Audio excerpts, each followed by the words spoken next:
Guys, back at it again. I'm going to do another painting session here in the evening. And of course, if you know anything about what's happened the last couple of nights, painting sessions at night are going to be non-DBA related. I may keep that going. That seems to be working for me. Do a little bit of a change. Of course, the next 2 days we'll definitely have some morning painting. So we'll be back at the Hungarians. Back at it with the Hungarian Bowman. But yeah, for tonight, I don't want to drone on with that stuff. I want to do something a little different. So we're back at it. So this is what we left off with our BT7. That I'm not going to say we completed it, but we got pretty far along. And what I really liked about doing this is it was pretty mindless. I really didn't have to think a whole lot about what I was doing it, and I enjoyed that. So we're going to finish up details. We're going to bring it up some highlighting, and then we're probably going to go ahead and seal it. And then tomorrow at some point, I'm going to go scrounge around and see if I've got some decals. Really for the red stars. I just need 2 red star decals. I'm sure I have some. The numbers, I think we're going to either, I'm not sure if I'm going to give them a single digit or 2 digits, but I can hand paint those on. But anyhow, this is, if you guys didn't follow along, this is the BP cast BT7 miniature model. It's kind of hard to call this a model since it's just basically, well, the 2 tracks were separate and the turret was separate. Everything else was just all one piece. So this is a resin kit, and so far it's turned out, I think, looking pretty good. And yeah, so let's take it off this foam thing, okay? Because I want to be able to put it on something that's a little bit more maneuverable. I could get in and close a little bit more. So this is, we're going to put this with my helping hands. This is, I picked this up about a year ago, and from Hobby Lobby. And I think it's about a year ago, maybe a year and a half ago. And yeah, this is handy because you can put it in all kinds of different places. Because right now the tank isn't sealed at all. We don't want to scuff up any of this paint. Not that I couldn't fix it, but there's no point in going back and having to fix something that was already resolved. So these things aren't issues, so there's no point in making them an issue again. All right, so let's get back to where we were. And you tell I'm not painting figures, I'm painting something bigger because now we got these big splotches here instead of just a little bit of paint. But we're gonna go up here and let's get some air circulation. It's cold outside, but still need the air. Let's put it on 2. All right. And let's get good old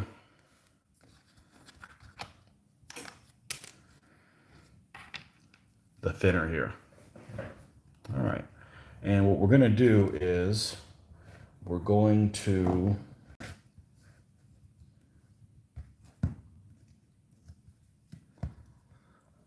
lighten some of these details on here. And I probably, honestly, don't even need to do that. And of course, then when we're done with this and it's sprayed and everything, we'll just snap this off the bottom.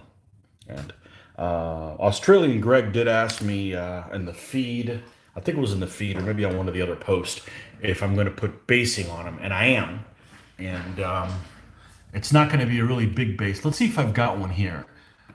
And this is not necessarily one that I made for this vehicle, but it's something like this, something along the lines of this. So this is just it's actually a plastic shim, and I rounded around the corners because I didn't want any sharp edges. It looks better like this, I think. And then it will be on a little base like this. It's going to have more texture and everything. This is actually one for one of my African vehicles. And this is one I did, geez, it was probably 10 years ago, maybe even longer. It's going to go something like this. This is just a little matchbox model. So, but we're going to do something like this, but it's going to be a little, it's going to have more goop on it so that the tracks are actually like stuck in there, but it's going to be on a little stand like that. And we probably won't do the weathering on it until it is actually on the stand. So that way, some of the colors that are here on the base will be splashed up. I mean, there's no point in having like dust and stuff on there of one color and then it's on a different color base. That doesn't make any sense. So this is actually like the color I use for my African stuff. But anyways, it will be on a little base of some sort by the time it's done. But I don't necessarily have a timetable when this thing needs to be done by. I'm just kind of screwing around. I feel like being creative. I feel like painting, but I don't feel like painting 15s right now. And that's because it's late. It's 8 o'clock at night. So this is not my most productive time. But we're gonna go ahead and get it on with this thing. Let's see if we still have our ochre color here from yesterday. We still have the ochre here, and we still have this green.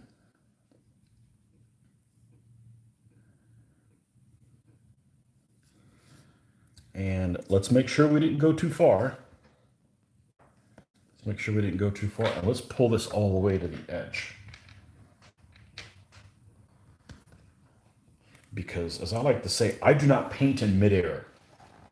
And what I mean by that is, you see lots of people that are really good painters, and they just seem to be painting things in the middle of the air without being. I've got to rest my wrist, and it's not necessarily because I can't do it the other way, but it just gets tiresome.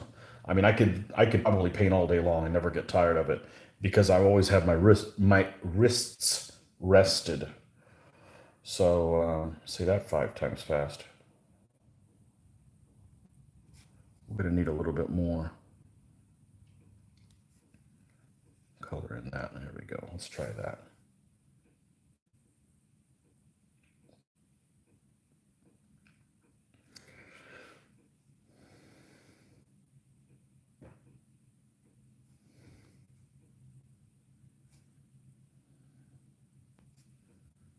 Might be a little too much. Let's tone this down a little bit. We're going to force some of these shadows to make some of this stuff pop.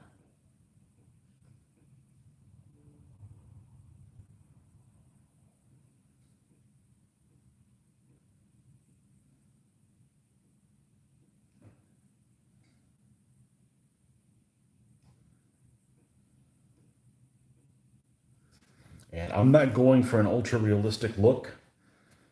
I can appreciate that, but I don't necessarily want that on my figures. I want the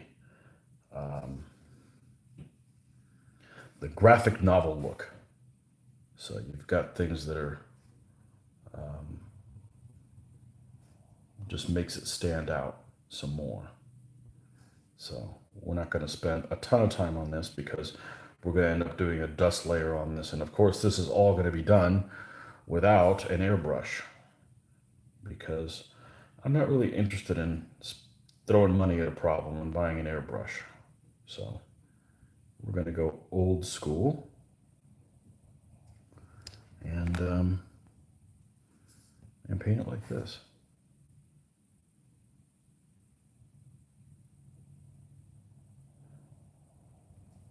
I think the airbrush makes it look, it's not the look I want. It makes it look too natural. Like it blends too much. And I prefer a little bit more of a contrast, even though it's unrealistic. I've seen pictures of people that do models and I'll comment. I'm like, it looks better than a real one. And that's not knocking them. It's just, just saying that, they did a really good job with it. I want this to look like a war game piece.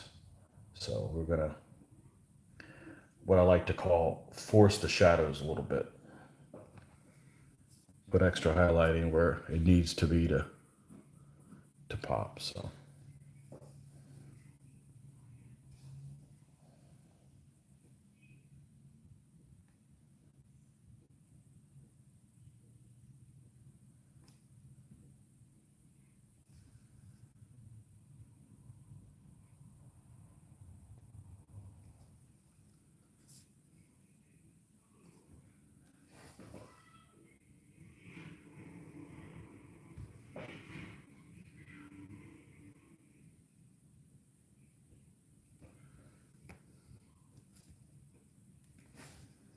But anyhow, hey, it's TGI Friday now.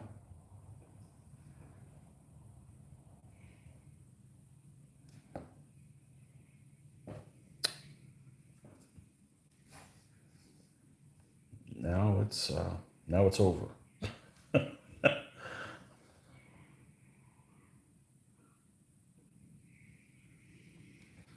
There might still be work to do on the weekends, but I don't have to see people I don't want to see.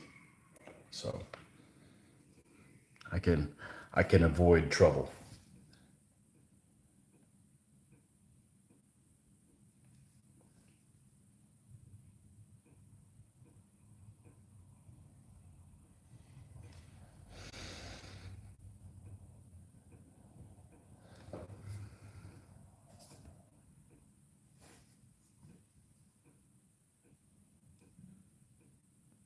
Just marking out some details here, making them pop a little bit so you can see it at a distance.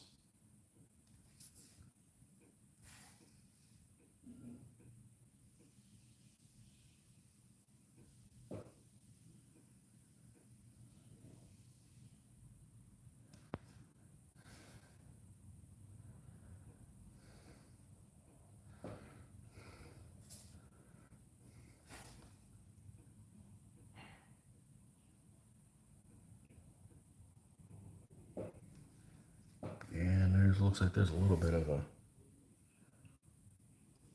a line here.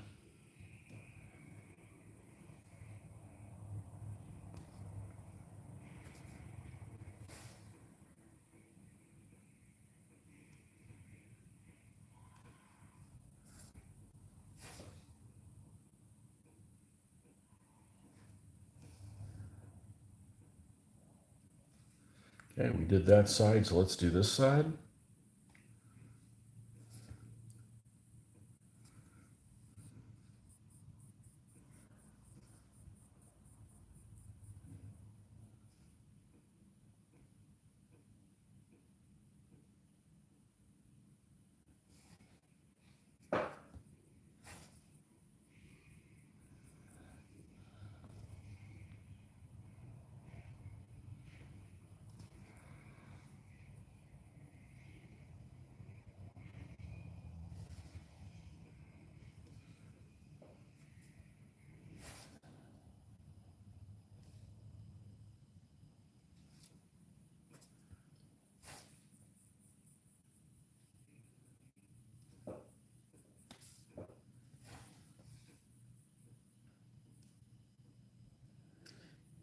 I'm not sure how old this vehicle was when it went into action, but I can tell you that vehicles can get sun bleached and they turn into a completely different color.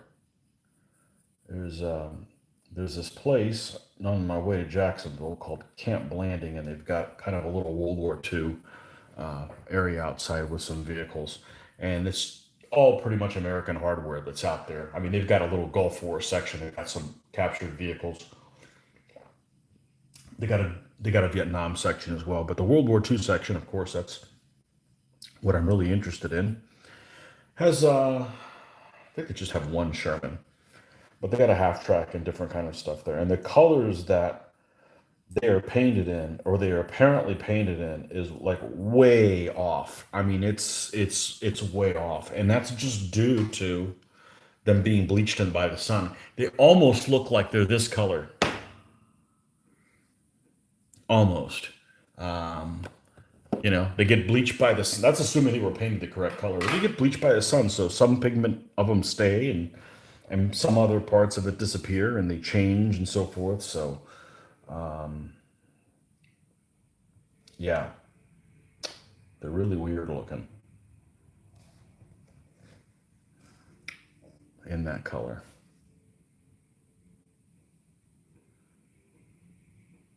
Not going to do too much highlighting back here. This is the back end. It's all like dusty and sooty.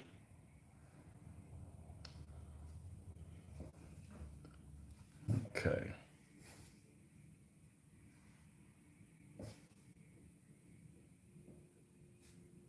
Now, I think we went all the way around the turret, or enough places here. just make sure that we've got as much highlighting here as we want.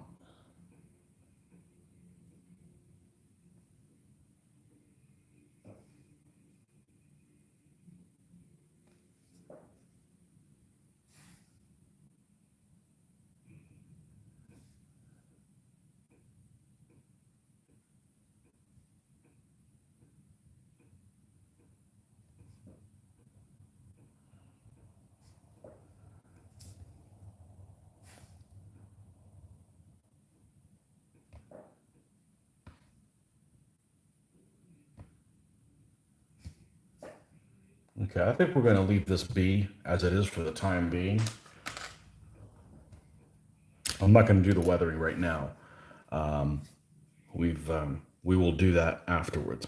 So we're going to go ahead and put this guy off to the side, and we're going to go work on Mr. Armored Car. And let's grab. There should be another one of these here. Here it is, and the goop, of course.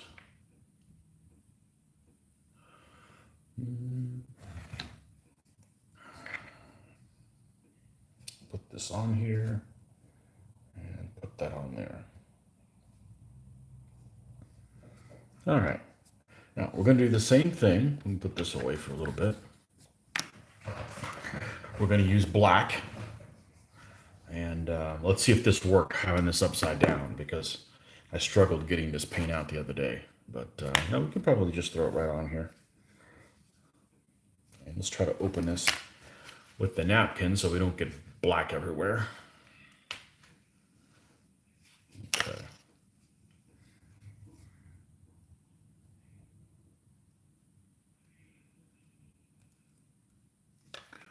Yeah, it looked a hell of a lot better.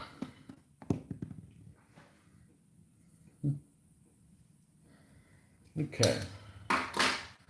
And we still got green.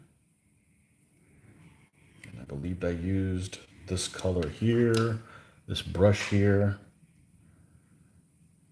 Let's put some of this here, and the black.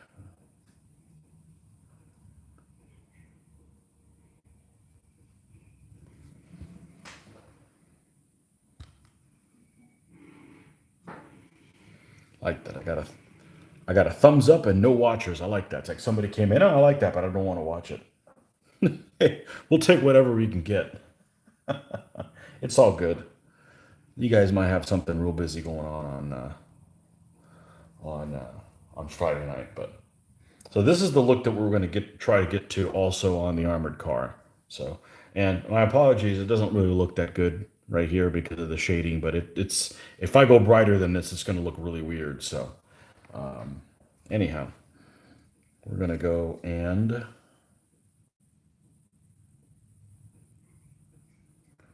throw this stuff on here. We go a little bit darker than that. This is, like I mentioned yesterday, this is the part that takes a long time because I basically have to cover everything in this color. Get in here and move it around. This is my experiment to kind of do this with vehicles that are rather crude. And I have a feeling I'm going to be happy with how it turns out. And then I've got some kits to put together that are more, that are better quality that I already have. I don't want to go and start spending money on this stuff. I've had this stuff for like 20 years.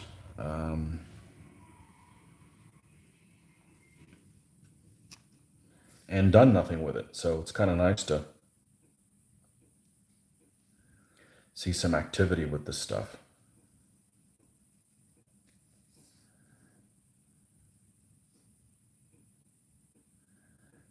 For a change.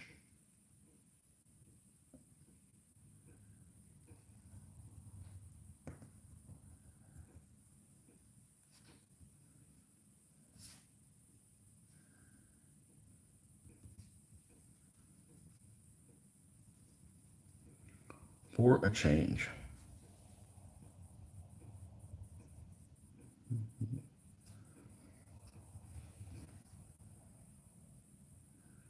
we should be back to doing 15s in the morning. That's the plan, anyways. But there's many times where I just don't have the energy to paint at night. I'm just burned out. And I think getting excited about painting something different has kind of allowed me at least to get something done.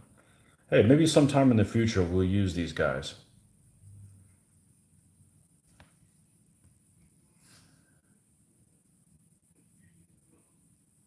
If you don't, well, they can go in my little display case anyways. So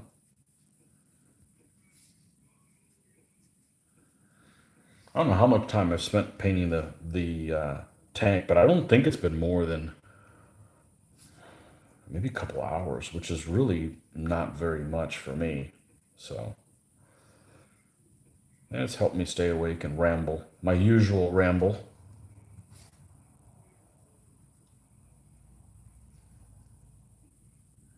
Got a couple people that had nice things to say about the scale that I do this in, 20 millimeter. I'm the one person in the United States that does 20 millimeter.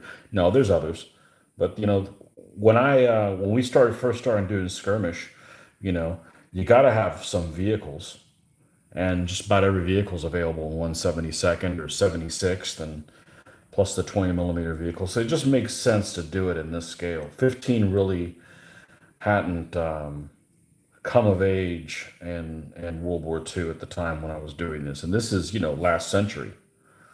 So I was really a 20 millimeter 1/72nd scale guy for World War II. I mean, unless I was going to do micro armor, but we've been through all that. We've done all that stuff. Back when they cost half as much as they do now, they're expensive. Like GHQ stuff's expensive. It's beautiful, but the problem with micro armor is not the tanks, it's the infantry. And I just feel like games that really kind of focus on that, that have infantry in a game on that scale, the infantry is almost so immaterial, and it does its thing at ranges that are so short that they'll never see action. Um, Unless you deliberately set up a close quarters situation. But um, there's better stuff out there that does combined arms, I think.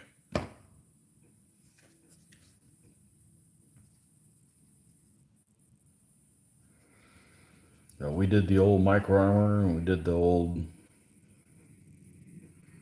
skirmishes in 20. I never had a. Lots of people ask me about 28s. I never grew up with 28s. I never played Warhammer. Um, so there's not a comfort zone with using 28s. Um, and when I was doing this stuff 20 years ago, there really weren't that many historicals in 28s. Um, oh, what happened there? I mean, they had them, but there just wasn't that kind of variety. Now there is. This is why I epoxy everything, because you don't have to worry about that happening. Not a problem. It's the easiest thing I've had to deal with all day today.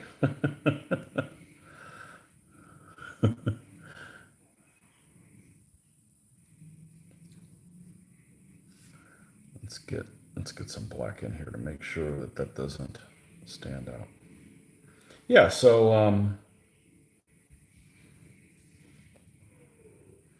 I'll never forget way back many years ago when I used to go on the miniatures page. I don't go there on there anymore.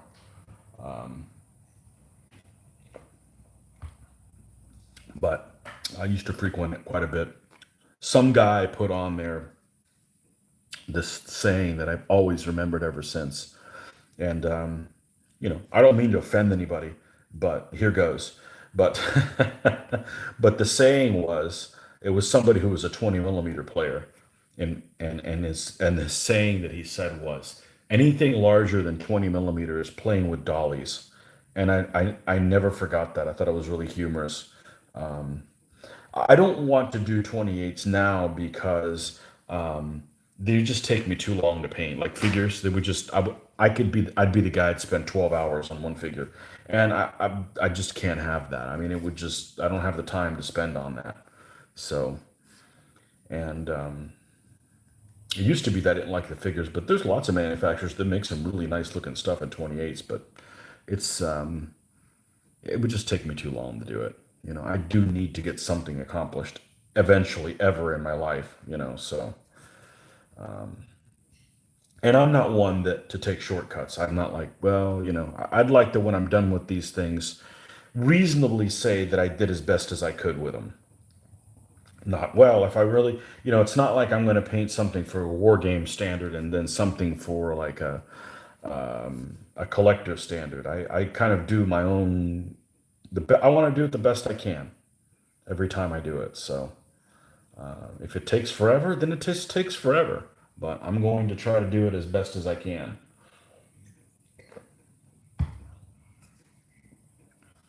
and still maintain my sanity.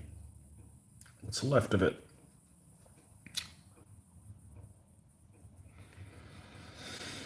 Okay, that's my ramble.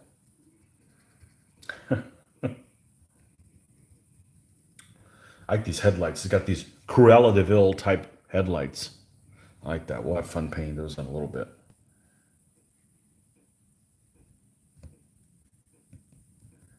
That's my one Disney reference. That's where I stop. I know several people that use all kinds of Disney references, and that's I don't.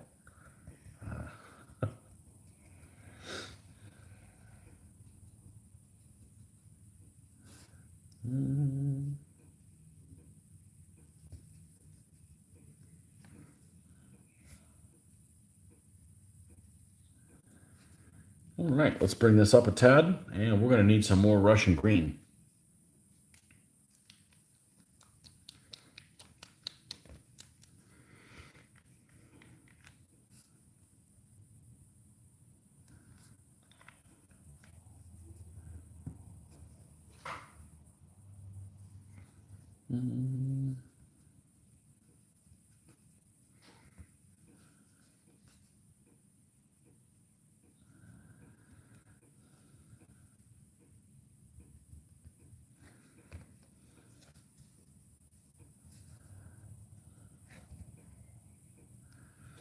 Now, all of these vehicles came with it.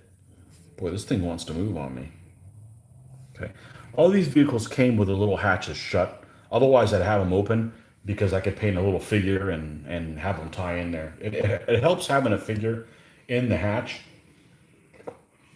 because it so you can compare the size of the vehicle. It really helps you to kind of wrap your head around that. Okay, you're just going to be opposite, aren't you? All right, I'll go right along with you. So it's not like I closed the hatches. These hatches were just molded shut. I'm not afraid of painting figures. Now, for this type of skirmish game at the ranges that we're talking about, yeah, most of these guys would end up being buttoned up because they're just too close. I mean, you could get shot at a pistol because the skirmish rules that I play, it's 1 centimeter equals a meter, so it's a little compressed, maybe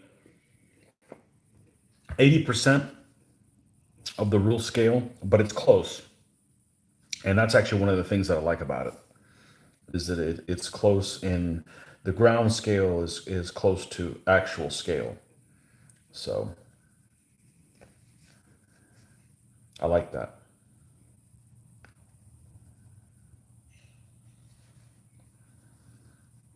And what can I do to what can I do?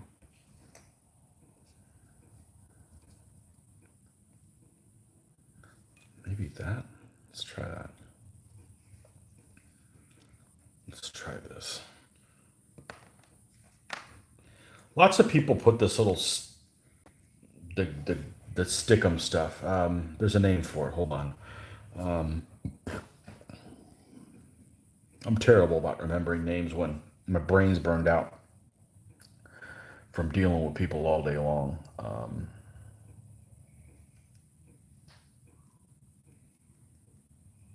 I don't remember. Blue tack. That's what it is. Blue tack. Except it's not blue. So white tack.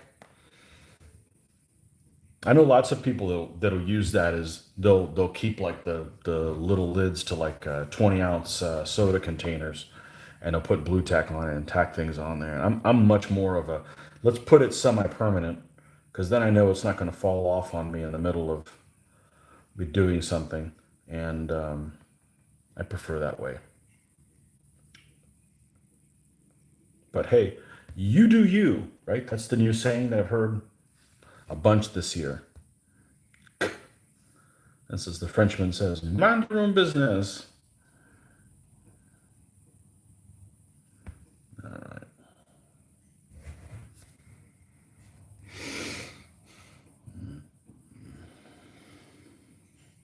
Awesome looking. Well, this is really relaxing. That's really the part that I like the most. This is totally mindless, you know. Um, and I'm able to do something that I don't normally do because I don't really dry brush my other stuff. And it's not really that dry, honestly. When I get to do the weathering part, that'll be a lot drier. But yeah, I'm liking how it's turning out. I'm not really getting a good idea of what it looks like because we still have to put a little decal on here, and then we'll seal it, and and then we'll do a flat coat and then do the weathering and stuff. So we'll get a little bit better idea. But I know that when you end up adding a flat coat to figures, the magic happens. I don't know what happens, but it just kind of ties everything together with the same.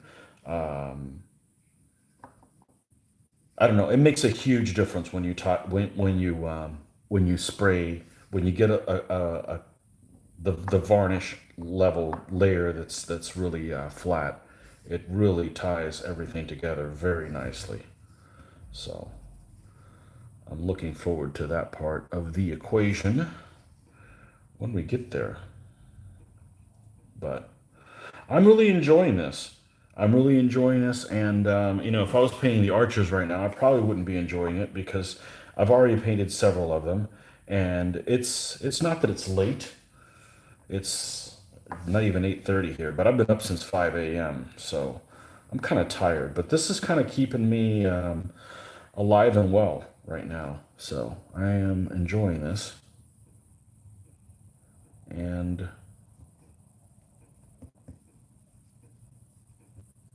we've got to put antennas and stuff on these guys. You know, this guy needs a machine gun. We'll make that out of sprue. You guys know what that is, right? You take the sprue and you heat it up over a candle so it gets all like stretchy, and then you stretch it out and good stuff.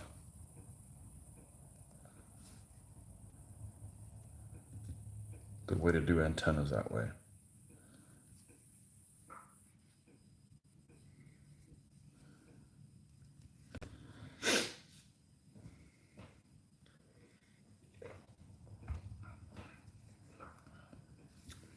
But yeah, I'm really picky on my World War II rules. I want extreme anal retentive type of gameplay where the nuances of each vehicle really come into play. It's not just a matter of, armor and speed and stuff like that and firepower. It's all the other. It's crew comfort and stuff like that come into effect.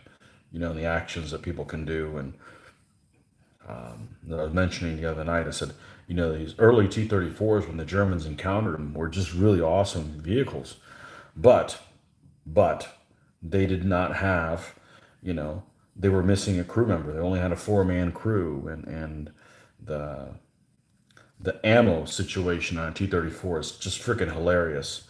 Um, One of the stories that I remember the most, I don't want to say growing up, but when I was doing my World War II gameplay, we were working on our own rules. Was I came across this? I was a member of I think it's called the Military Book Club, something like that. This is like talking like mid '90s or late '90s. So I picked up quite a few books from them. It's kind of the book version of. Audible, you can kind of get them at significant discounts. And I have the Osprey book rebranded by them on the T34, and has a really interesting excerpt in there. I might just read that to you if you guys are interested. It's some pretty cool stuff. So I enjoy the games that kind of let you learn more about the vehicles and stuff like that than just playing a Flames of War type thing. I can tolerate the the the vagueness and the genericness of DVA, but not for something World War II. It's got to have all the bells and whistles for me to go along with that. I've got to switch colors. I'm going to rinse this, and I'm going to pull that excerpt because it's really cool. And I think I know where that T34 book is. Let's see here. And if I can't find it, well, then we'll just forget I even mentioned it. I think they're all right here. They're Osprey books, but they're rebranded specifically for the Military Book Club. And they came with a poster, which was actually pretty cool. I had some of those up in my bachelor pad, back when it was just me, myself, and I. The good old days, the 90s, right? This is probably part of an exact Osprey military, but it has the rebranding here of the Military Book Club, which makes it a hardback book. Okay, so I'm pretty sure this is exactly the same content as one that you can get. I don't know whether it's one of their Vanguard series or something like that, but this particular one is specifically for the Military Book Club. But as you can see, it's an Osprey military book, and it's got Steven Zalaga and Peter Sarson. I don't recognize his name, but if you've been around modeling for a while, you'll recognize Steven Zalaga. He does a lot of Russian and like U.S. stuff. I'm not sure if he really delves into the German stuff, but I could be wrong. He's been around for a while. But let's see if I can find a little extra. This is actually a really pretty book. But I got this stuff in the late '90s when there was no internet. I mean, now you go for pictures or anything. Where do you go first? You go on the internet to see what It may not be the most. It might not be the most accurate thing, but at least gives you an idea of what other people have painted things. There's a cut-through version of a T-34 tank. Yeah, there's some really nice artwork. So anyhow, I didn't realize it. Here's a early 1941 T-34 captured by the Italians, used in Russia. I've never seen that. Like, what are these little just white crosses? That's cool. I like this artist style. Anyhow, let's see if I could find the really cool description in here that just I thought was insane. This talks about fighting.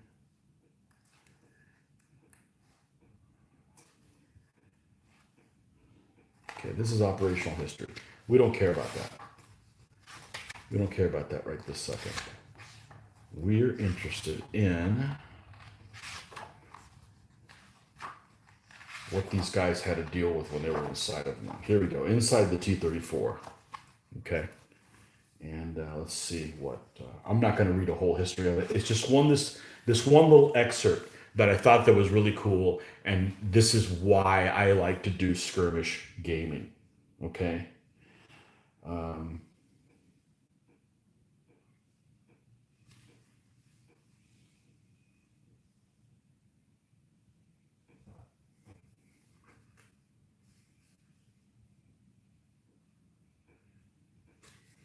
Let's see, this talks about the crew, I believe.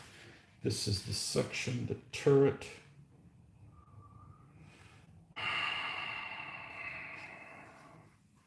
It's where the ammo was stored.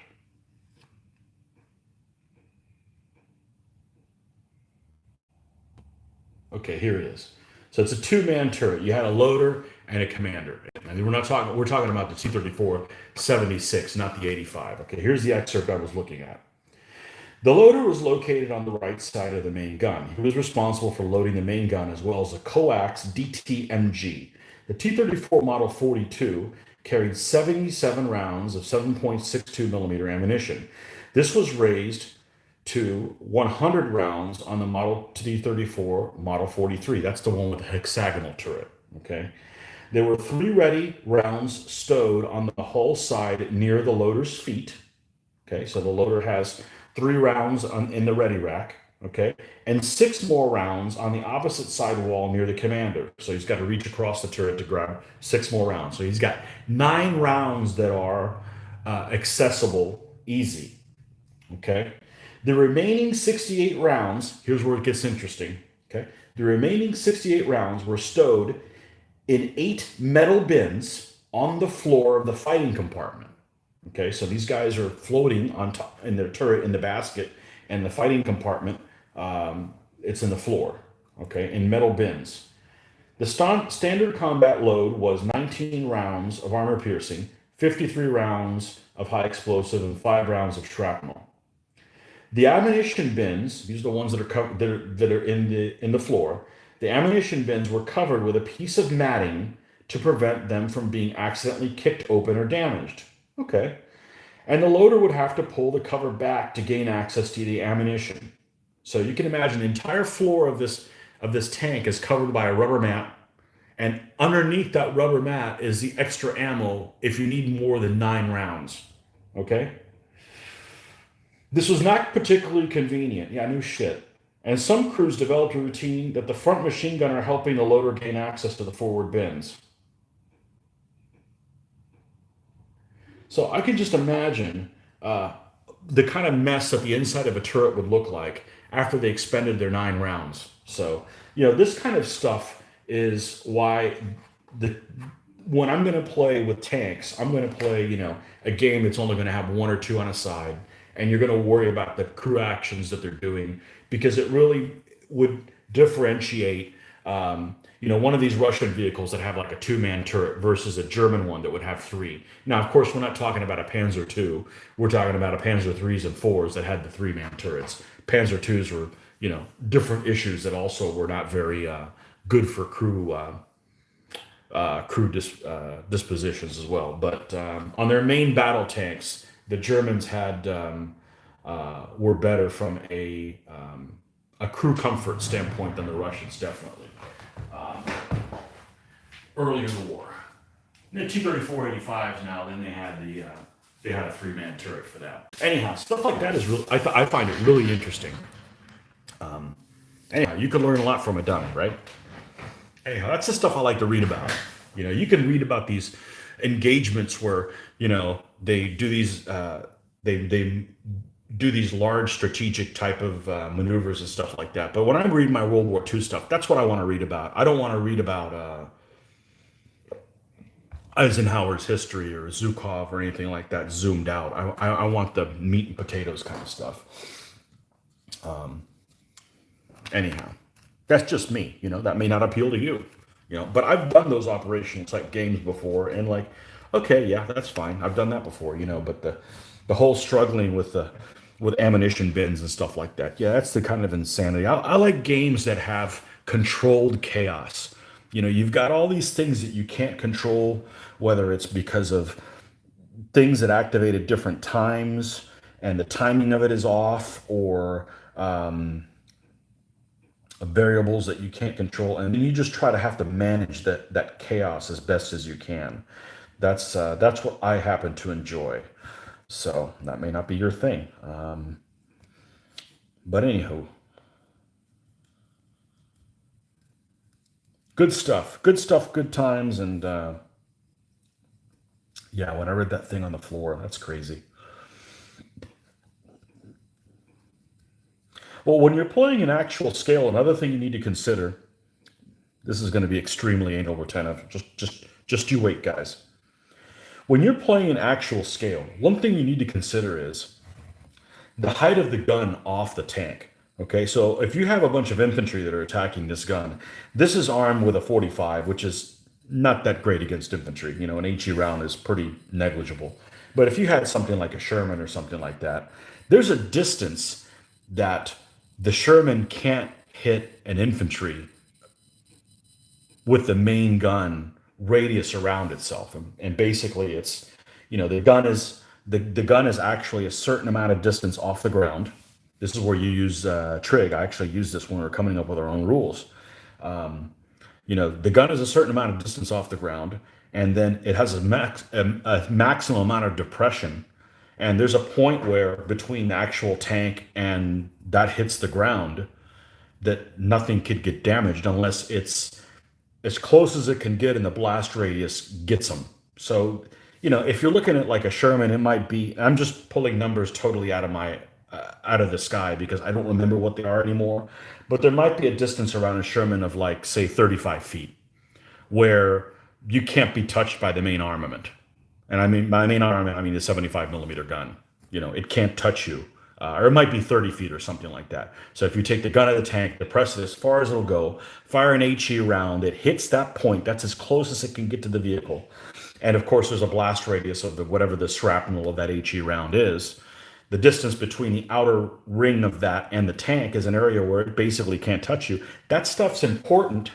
I mean, obviously, you don't want to have that and figure that out on the fly, but you know, that can be one of the stats is, you know, you can't damage anybody. You know, it cannot shoot at something closer than, you know, 20 meters or 30 meters or whatever it happens to be because of that. Now, the Russian tanks have worse depression. That was one of the things about many Russian tanks is they did not have very good depression.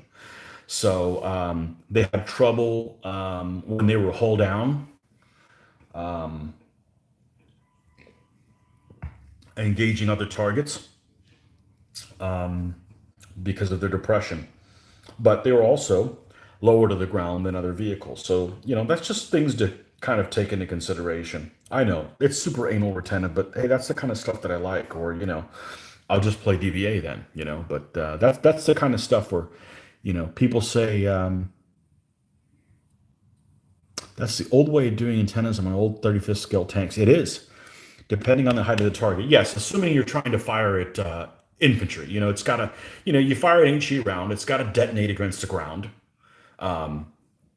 So there's a distance where that's the closest that round is going to be able to get to the vehicle, and it's not 3 feet away. I mean, it's 20 feet or 30 feet or something like that. Obviously, it varies per vehicle, but you know, and those things you need to be able to. You just use machine guns instead, or hopefully you have some accompanying infantry because you don't need to have the vehicle swarmed by infantry. Not that most of it would be able to do anything to it anyways, but that's the kind of stuff I enjoy, you know? That's the kind of stuff I enjoy.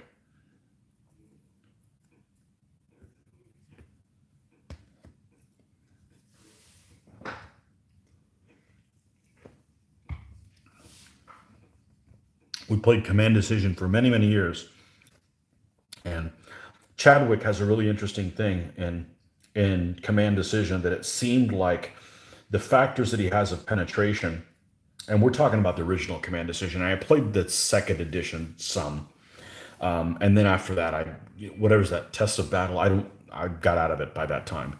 But in the original one, his penetration numbers per range coincided almost exactly with the amount of centimeters that it could on the real thing. So in other words, if something ended up creating like a two, and you look at that distance, the real gun it was really similar to like 20 millimeters of penetration at that range. So it was kind of you're playing the game and you were learning like real life data, and that's what I enjoy doing. I enjoy playing a game that you're learning without even realizing that you're learning.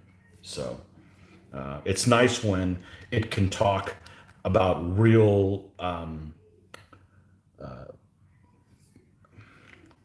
dimensions and thicknesses and stuff like that, not just an arbitrary factor number, you know, that might represent something different. So that would be my preference, you know. So, and if I remember correctly, Advanced Squad Leader kind of does the same thing too. I played a lot of ASL, and there's a lot of German tanks that have like an armor factor of say 8, and that translates pretty well with 80 millimeters or 80 millimeter equivalent. It might end up being 60, but it's sitting at a 15-degree angle, so it counts like 80 kind of thing. So I like when you're learning real factors. So Tractix is before my time. And so was that game Panzer. Remember that game Panzer? But a lot of those games just they focus too much on the tanks and not enough on the infantry. And I like both. I like how they interact with each other. I do like that. So Tractix, yes, I've heard Tractix a million times, but it's before me. That's the tank version of Chainmail, right? Which also predates me. So like I played a fair amount of board games, but SPI is before my time. Like SPI just, I didn't play board games in the 70s. I I would have been like 6. So, yeah. And I don't mind board games at all, but honestly, in this day and age, I see no point in playing board games unless they're on the computer. And the reason why is because you can save immediately. A lot of board games are really involved. Okay. You're not going to be able to finish them in an evening. Well, I don't want to record where every single thing is when I can just hit save and go right back to it. So they can still be board type games, but actually like those games with all those counters and stuff, like I just don't have time to do that stuff or desire to really get involved and all that stuff, just from the standpoint of it. So of setting it up and, you know, let's spend 4 hours setting up this game and then playing one turn. And it's not like I need immediate gratification, but if it's going to take several weeks to play it, that's fine. Then it needs to be able to be set up really quickly. But one of the coolest things growing up was this board game that was ported to. Well, it's a board game type thing where you're moving counters and stuff like that, and it was ported to a computer. It was made by a company called 360, and it was a series called V for Victory. And I loved V for Victory because it was like playing a traditional counter game, but it had a really good mechanic for supply.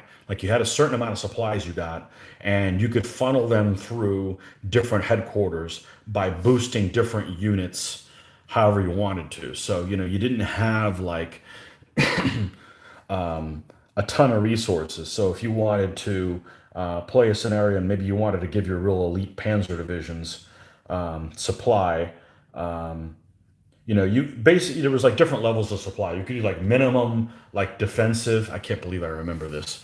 Minimum defensive, general, and then like I think it was called offensive or maxive. There's like 5 different levels of supply. So you have this little counter. So like I remember in particular playing the Germans in the Gold Juno sword scenario, and the Gold Juno sword set. There was one that was Utah Beach, and there was Gold Juno Sword, and they did a Valicula Luki, and they did a Operation Crusader in the desert, and they did a Stalingrad one, and they may have done like one other one. And I had several of those. Oh, the Market Garden one. They had a Market Garden one, so you could play the whole big Market Garden campaign, or you could play the little snippet scenario things as well. But it was a counter game, and it was kind of basic looking, but it looked nice. Like it looked well. You could just glance at it and see what the current situation. It wasn't like you were trying to figure out like what is that? What kind of terrain is that in? It was done. It was done correctly. But I remember playing the Gold Juno sword campaign or something like that. And I took the Germans. I figured I was up, for a challenge, and I had such little supplies, but I was able to funnel my elite German units. I think what did they have? Hitler Jugend, and they might have had the first SS and the 12th or something like that. Is Panzerlehr in that one? Panzer might be in the Utah one. Anyhow, I could take one of my elite Panzer units and give them like really good supply to like counterattack. But what I had to do was dumb a bunch of other stuff down and like not give them hardly any supply, and hopefully my counterattack worked. But it was those kind of decisions about supply that were kind of unique. I'd actually never seen those in a game, and would be damn near impossible to do in a board game, in a traditional board game, because you would be doing all this complicated arithmetic and stuff like that. So, yeah, cool games. Cool games. I remember the first one that was introduced to me was by a war gamer that I'd never played him before. He's like, "Hey, come over to my house and we'll play," because you could play him hot seat. You don't have to play against the computer. You could hot seat him. And I remember playing a scenario, and he was like, "How the hell did you beat me?" I'm like, "Well, I've never played this game before, but I know how to play these kind of games before." And I thought they were pretty user friendly games. Um, so I like those a lot. And of course, I love um, um, what's it called? Close combat. I love close combat. I played a lot of those. And I didn't get a chance to play, which is the one, it's either Men of Honor or something like that. It was one that was almost like you were moving around, like you were playing some skirmish type of game, and you could like kill guys and like pick up their helmets and stuff. And it was kind of like real time, but you were like managing like a squad or something like that. My computer kind of died when those kind of came out. So um, there was a big sale on Steam recently, I think in January, and I got a couple of the close combat games and played them for like 15 minutes, and I'm like, no, this just doesn't scratch the itch anymore. You know, the problem is the computer's too easy. The computer's too easy. You got to play against a human opponent, and those games are kind of primitive from the standpoint of how you connect to another human opponent. So I may do that at some later date, but anyway, just something to kind of get my World War II juices going. But I'm kind of enjoying this rejuvenation of getting these guys painted. So, like I said, I don't have anything to lose on these. I've had these for 20 something years and done not a damn thing with them. So it feels good to kind of have some fun with them, even though these are far from the best kits that I have seen, even by standards 20 years ago. Because I've got some stuff 20 years ago. There's a company that made. Hell, I'll show it to you. How about that? I'll do better than that. Well, I'm having fun hopping around doing a bunch of different things. Hopefully, you guys are entertained as well. This is a company called.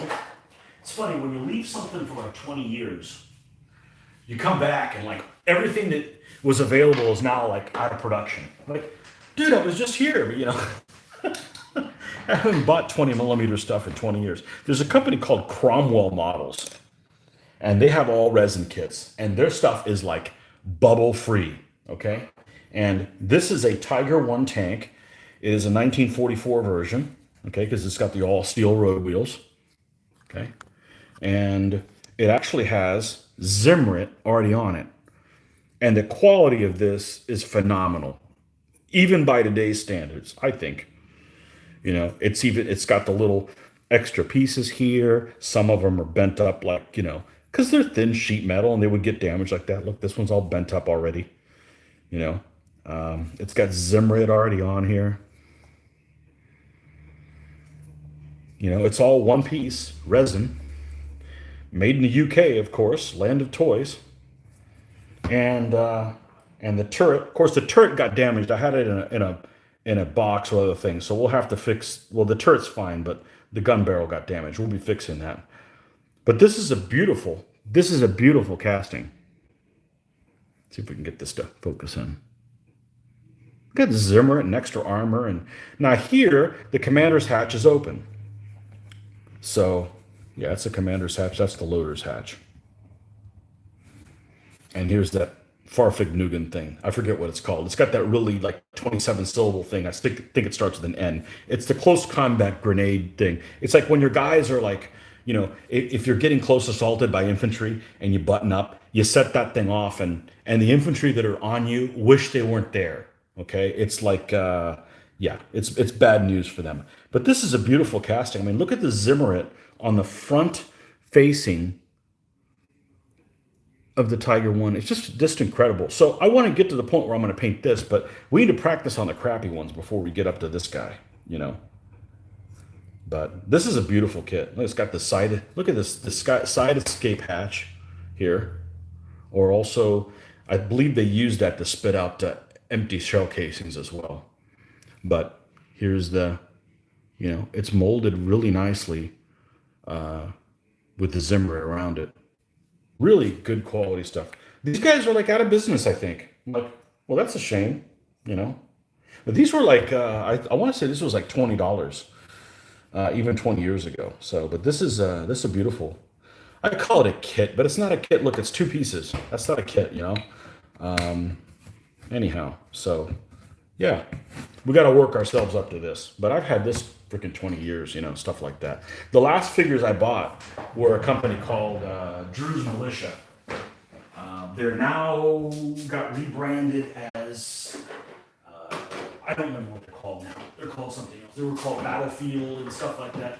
They had just released a line of figures for Stalingrad, for Germans and Russians. This is probably 2003 when they came out. I'm playing a skirmish game that all my figures are individually named. Okay, so they all have technically different personalities. So I don't want a bunch of figures in the same pose.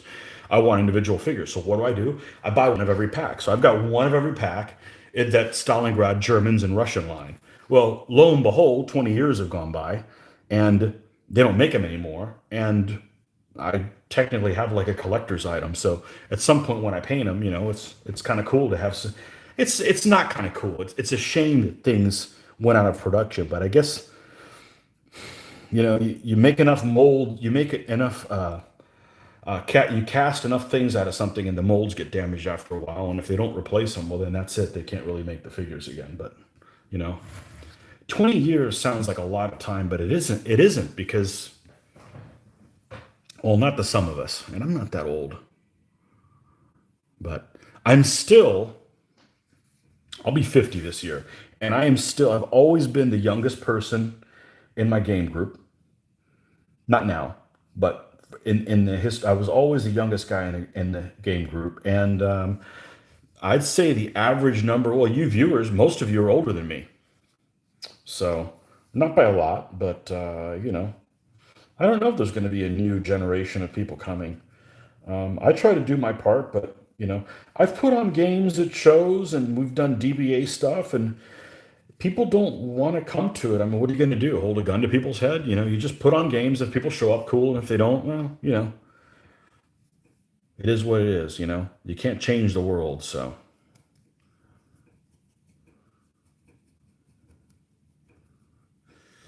If I was going to change the stuff going on now, worrying about the next generation of gamers is not what I'd be focused on. That's pretty low priority, but all you can do is, hey, we video our games. We show everybody that we're having a hell of a good time playing these silly games, escaping from reality, and maybe we're learning something in the process too. So, good stuff. Good stuff. Go. Here we go. Oh, tactics.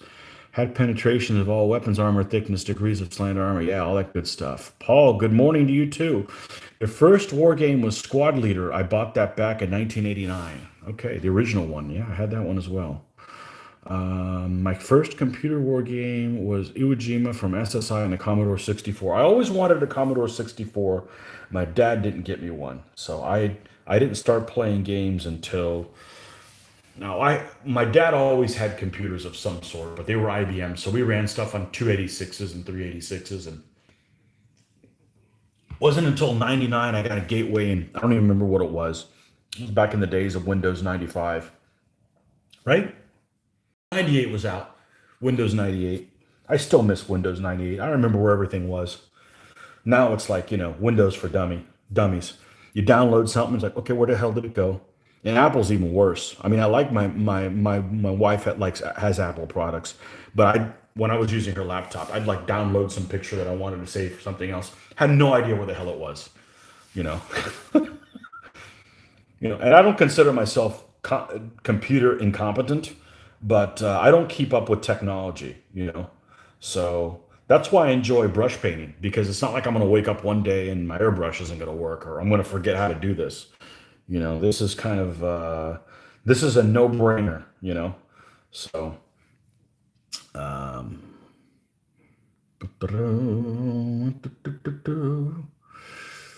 59. You're turning 50 in 11 days. Do I need to buy Viagra now? No, we're the same age. Mine's June 18th when I turn 50, and I'm not working on that day, damn it. I don't feel 50. I don't know I don't know if you're supposed to feel 50, but I still feel like I'm 30 years old with like 20 years of shit I'm not going to put up with anymore. Does that make me a grumpy old person? As I like to say, I'm not old. You guys are just a bunch of punk asses. That's all.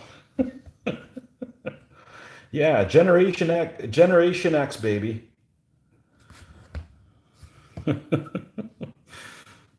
Yeah, we couldn't just pull off information off the internet. We had to actually go to the library and hope to God that they had a reference source. I remember I was doing naval wargaming at the time, and I would go to University of Florida Library, and they had a couple of books on there that I would just devour and try to get all the information on. Yeah, now that everybody's spoiled, you can just kind of get it wherever you can. So, you're starting wargaming with Angriff, World War II rules, and GHQ microarmors in the mid 70s. I guess that makes me old. Do you feel old? Because if you don't, then your first board game was Panzer Leader. First computer game was Avalon Hills Midway.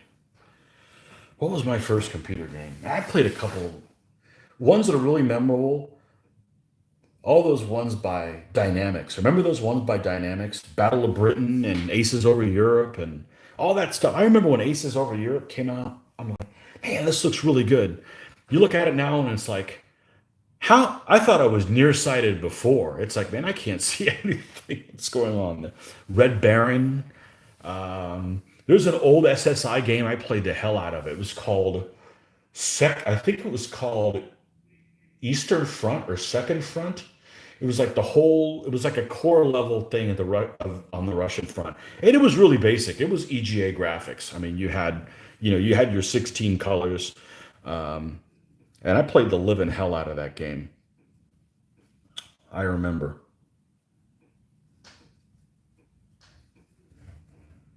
I played the living hell out of that. Good times. Good times. We played a lot of Squad Leader. Squad Leader is still a good game. What I don't like about it is its phases are too regimented. So it's like, okay, it's time for the Russians to attack. Okay, so the Germans sit back and go get some coffee. It's not interactive enough. I've got the computer version of what's the ripoff of it? I keep saying that, and I'm actually surprised that there hasn't been like a major lawsuit between it because there's just so many similarities. It's crazy. Is maybe some of that stuff isn't copyrightable. Um, what's the one called? Oh shit, I have it. Um,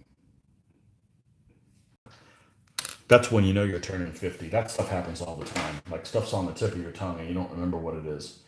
People say the mind is unlimited. I don't think it is. I think if I remember something, I forget something else. It's like full tank combat for a squad leader was silly. I didn't think it was that bad. It could have a lot more detail, but I didn't think it was that bad. Um, Damn it, what's it called? Well, I gotta look that up because that's gonna drive me crazy. That's gonna drive me batshit crazy. I have it. It's.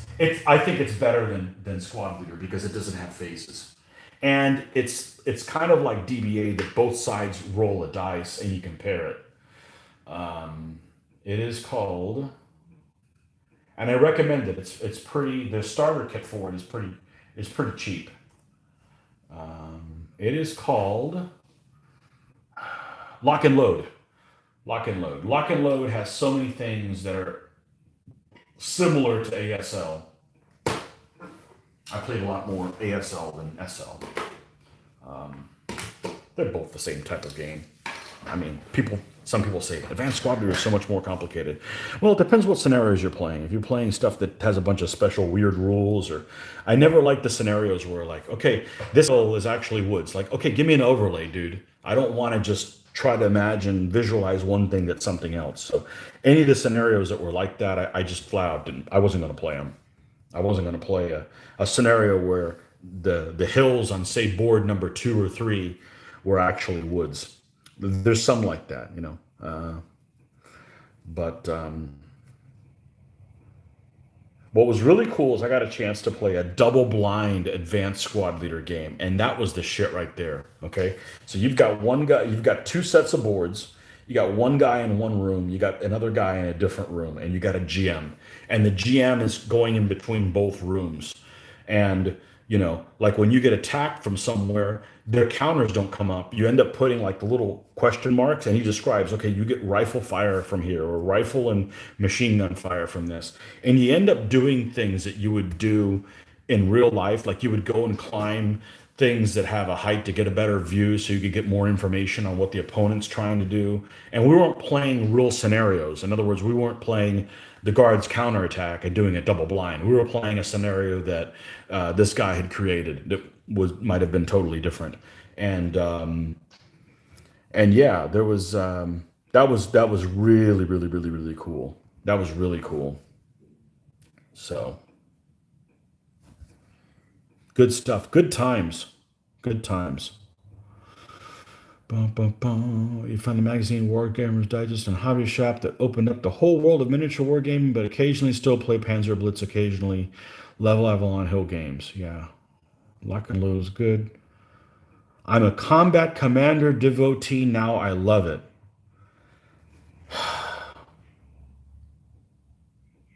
I wish I did. I played it. A friend of mine was big on Combat Commander, and he ran a game between Mitch and I did not like Combat Commander. And what I did not like about Combat Commander is not the chaos. I love the chaos, and I love the you don't know when you can attack. I loved all that chaos management. I could not stand pulling a card to roll to do the effect of a die roll. It's against my grain completely. And it's not necessarily because it's a card pull. There's other information on that card that you get to see. Okay, because you pull the card and you're like, oh, Stuka attack. Oh, I don't get to use it for that. I got to use it for the number of the bottom to see if my attack thing. So you get all this like, you could have had this, but now you don't. You just get to use the number. So I find it like annoying in that respect. Maybe I'm the only one, but I didn't like that. I like to roll my own dice. I had a friend of mine, okay, that was big in ASL, okay, huge in ASL, and wanted to play it all the time. But he wanted to use the computer moderated ASL program. They had made I think it ran on BASIC or something like that. It had some graphics, but it really was just to kind of make sure that you didn't forget rolls and stuff like that. And there's a way you could play it that when it says ask for a roll, you go and you physically take your 2d6 or 3d6 if there was a rate of fire number or something like that on there. You could roll your own dice and then enter the dice roll. But he was against that. He wanted the computer to automatically roll dice for you. I didn't want to play. I mean, it just totally took the game out of my hands. I mean, I like rolling my own dice. In case you guys can't tell that, we like rolling our own dice, and we like to, I don't believe in none of that dice bullshit. No matter how many games I lose on a roll, I like rolling my own dice. So the card pulls wasn't a problem necessarily because of the card pulling, although I think that just about the worst dice is going to give you better randomization than shuffling a deck of cards. Maybe because I'm a shitty shuffler, but I would rather roll a lopsided die than pull cards. But that's the only thing I didn't like about it. I didn't mind anything else. I didn't mind that it was a smaller board. I liked the chaos. I liked that you didn't know what you were going to get. I was fine with there not being vehicles. That's what a lot of people seem to gripe about. Like they don't like. I think there's vehicles that can be simulated in it, but actually physically like moving tanks around and stuff like that. Some people say they don't like the game because it doesn't have that. I'm okay with that. I just don't like the fact that I have to pull a card. There's other information on that card that I will not that I get to see. It's kind of like it's like a cock tease. It's like, oh, you don't get to do this, you know. Yeah, not my thing. But and it's just something else that, if that buddy lived nearby, okay, and he wanted ramen, I'd probably play it again.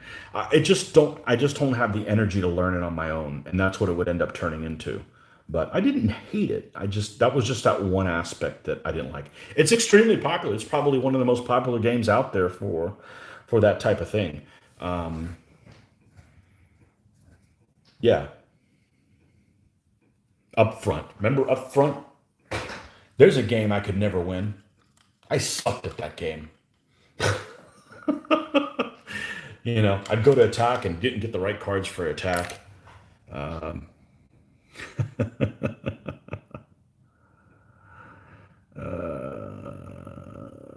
ASL. For a few years, I did a lot of Flames of War with several locals. We did a Ark and Guard campaign. You need the dice roll on the card to keep cycling through the card deck so you can end each turn. I love it. Vehicles are basically pillboxes in Combat Commander. Okay, yeah, I didn't mind that. I don't know. Maybe at some point I'll play it again, but I'm not going to go out and buy it. It's just going to keep me from doing this. I do like the chaos, and I do like lots of. So what I've read about most people like that game. Okay, it's an extremely popular game. So if you say that you don't like Combat Commander, it's definitely the minority of people dislike Combat Commander. But those that dislike, it seems like they're not happy with the vehicles and they're not happy with the chaos. And I like the chaos because the chaos applies to your opponent as well. So you guys get to suffer together. Which, if you see any of our gameplays with our local game group, we certainly enjoy that. We enjoy we got a good group of guys, and we call things luck when they're luck and not when they're not. And I've played with people in the past that aren't that way, and that's a bad experience. It really is about the people. So, well, I just ramble. I don't even know what the hell I'm doing other than bringing this up to green. But this is satisfying because I'm like, I don't have to pay attention and I'm doing things. I like it, you know? So you want to hear something whacked? Okay, you have these two vehicles, okay? This is a BT-7 and a BA-6 armored car. This is a three-man crew. You got two guys in a turret and a driver. This is a four-man crew. Because you got a driver, you got a machine gun operator, which is probably the radio operator as well, and a two-man turret. This is the gun that's in the turret of these is exactly the same. It's a 46 caliber, 45 millimeter Russian anti-tank gun. Later on, they got the longer 66 caliber stuff. See all that information that you find out from playing war games. You remember that stuff, but yeah, this is probably identical turret as what is on a T-26. And this is a BA-6. The BA-10 had the more conical, this type of a turret, maybe not exactly the same, but a conical type turret on this vehicle, and it might have been based on a different one, but it's the double road wheels, dualies on the back kind of thing. So, anyhow, up front, yep, yeah, that's worth a pretty penny.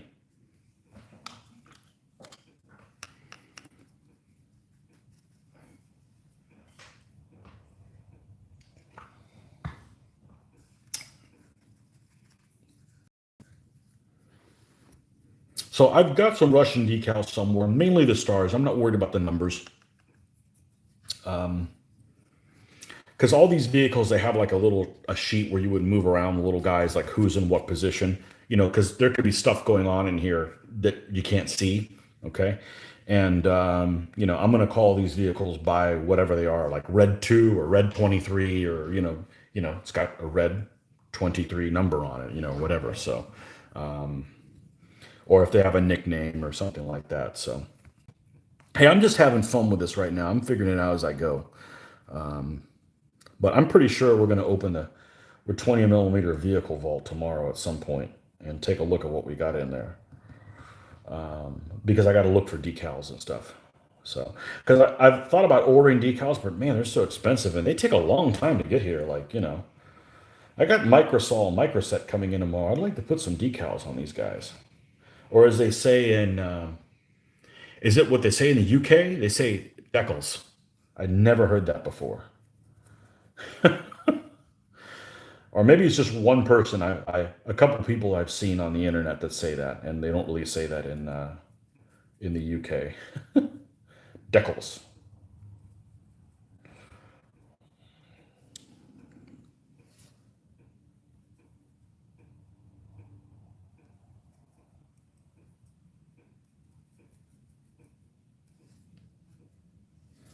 Good stuff.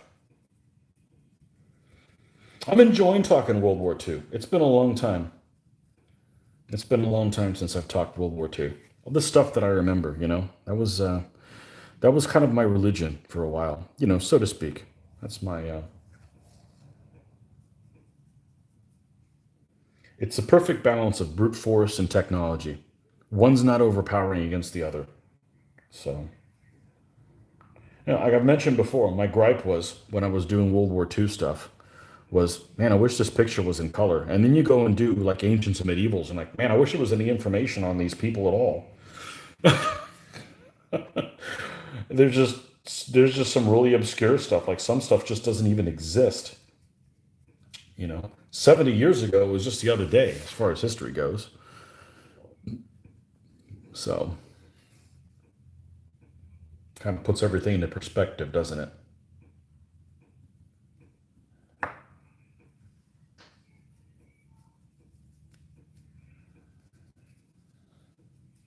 Okay, so the next step is we're going to paint the tires on these guys. And we still got that Panzer, yeah, here it is. Panzer gray color. Just need like a rubbery color, a dark gray, something, maybe Japanese navy gray type color as well. Their ships were pretty dark colored for the most part. Just something like that. And we'll mix with black a little bit and go to town with it. So that's what we're going to do next on the armored car.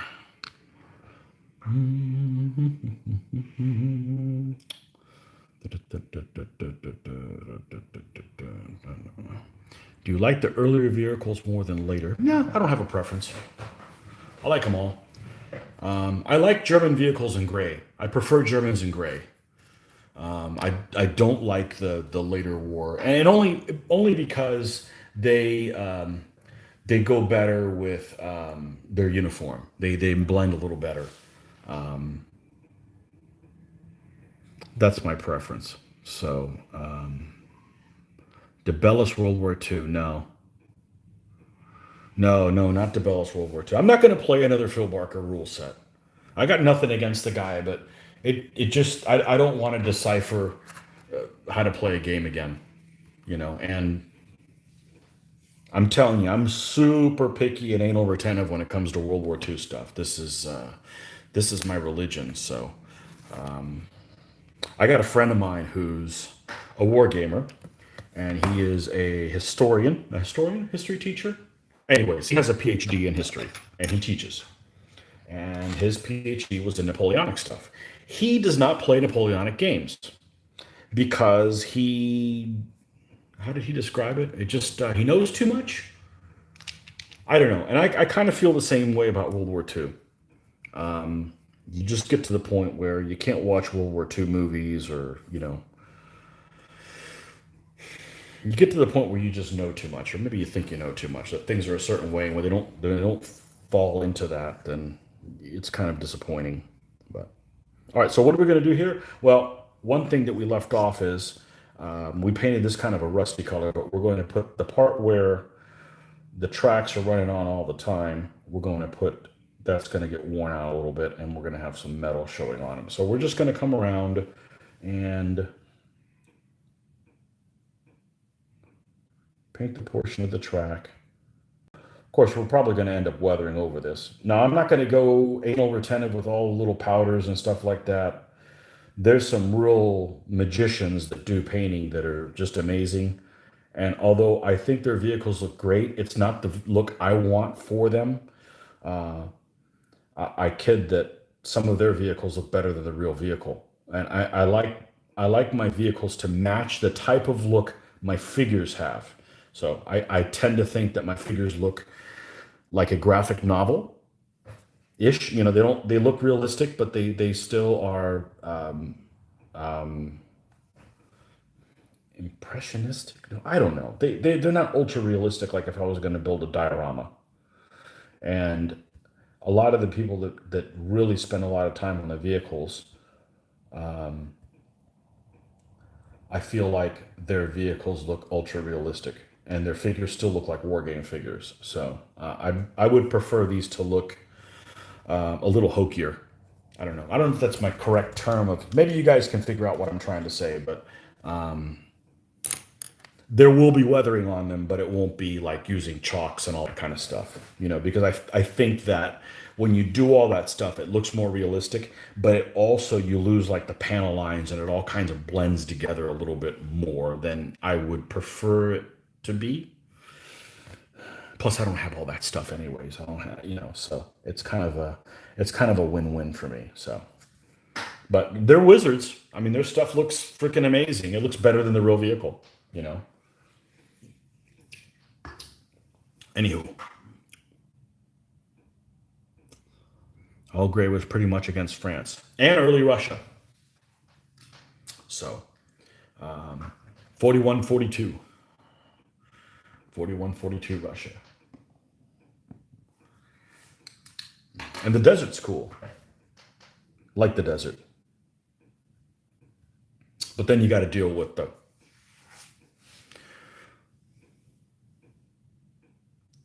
painting the Germans in a yellow type color. I prefer them being gray.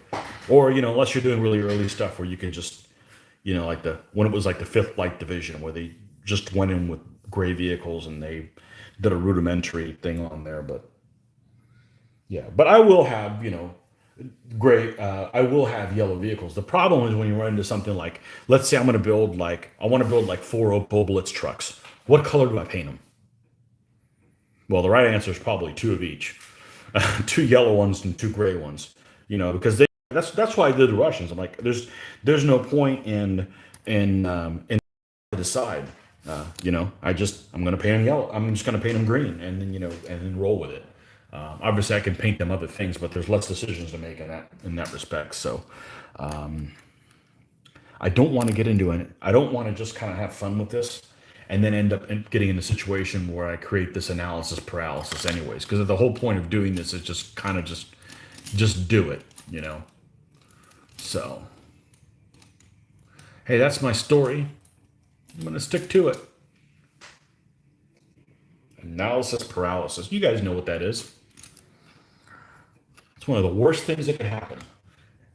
I know many things I've never did because I analyzed it too much. Instead of just freaking jump in, just start painting. It will turn out okay. And,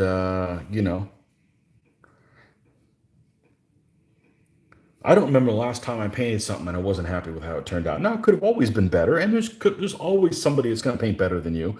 But the important thing is are you happy with the results? And sometimes, you're, as a creative person, you're your own worst enemy. And you kind of have to find a way to get over that, So, let's paint some tires. TYRES, right?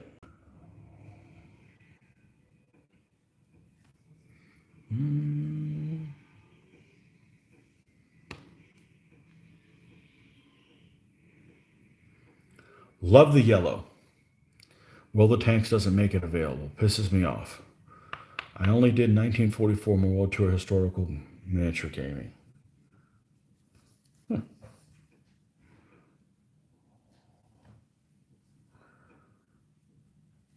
If I had to do only 1 year, get ready, folks.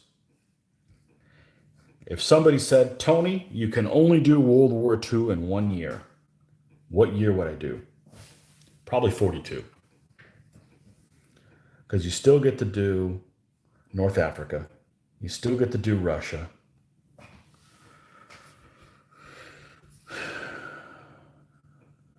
You know, I'm not a big fan of painting American things.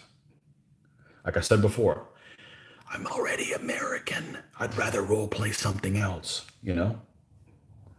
It doesn't mean I don't want to be American. I just don't want to play Americans. It's a big difference. So I think everybody's proud where they come from. Don't you? That kind of makes sense. But yeah, I tend to,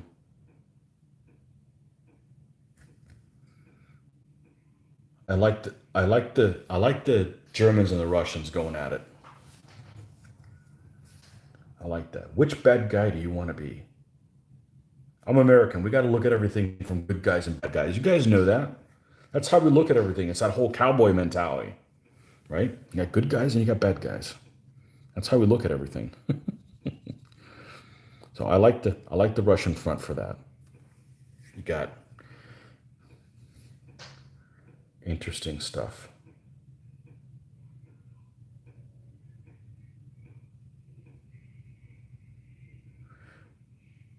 Now, if I was going to do World War One, I'm not going to because of, static trench warfare. I would do Germans and French because, and I would do early war because you get to draw, you get to do those French with the red pants. They're colorful. It's kind of cool. I've thought about doing that. I thought about that and then quickly unthought about it, right? Because I'm to the point now where, and this will happen with other miniatures, like even 15s, I'll be like, I wonder who makes, I don't know, early samurai. First thing I thought of. So I'll go through the internet, I'll look at all the early samurai figures, I'll realize, oh, okay, Eureka makes them, and these guys make them, and okay, well, I like the Eureka ones, so if I was going to order them, I'd go to the shopping cart, put all the figures in, figure out how much it's going to be, and just never buy them.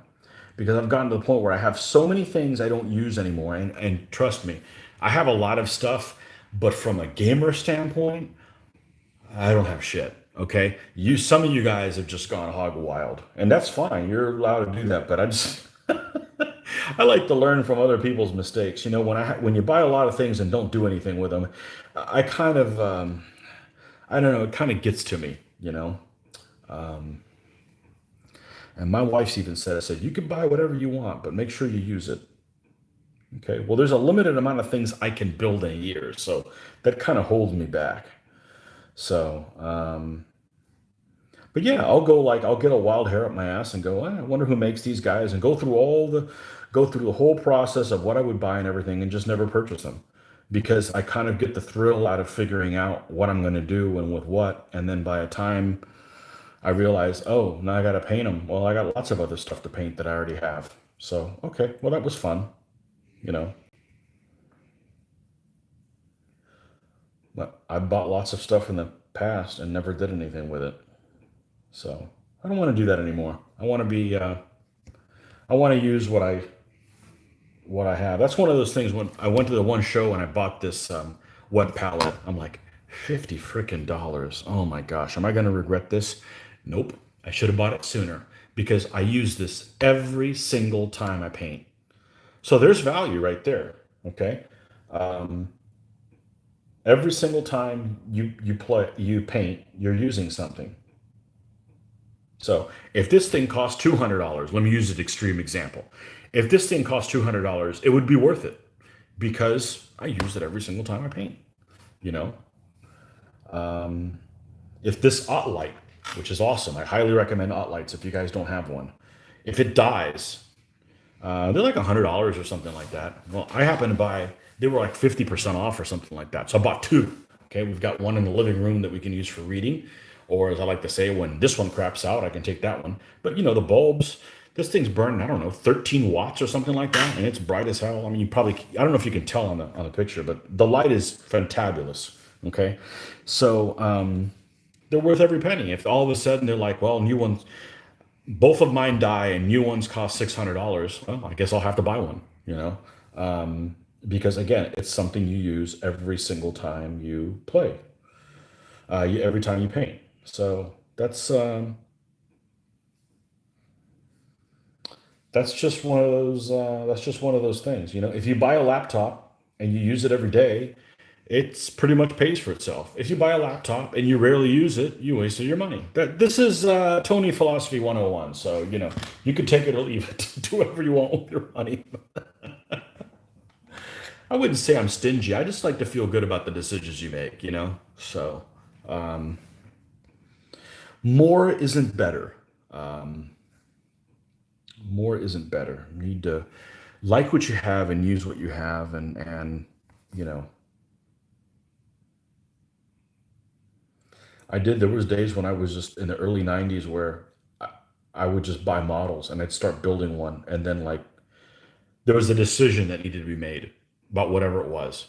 There was some decision I needed to make about what I was going to do, and I'm like, I don't know what to do, so I'd start on a different model. So I'd have all these models that were half completed, and I completed a few, but I don't want to. I don't want to do that anymore. I'm just going to jump in, and it'll turn out okay.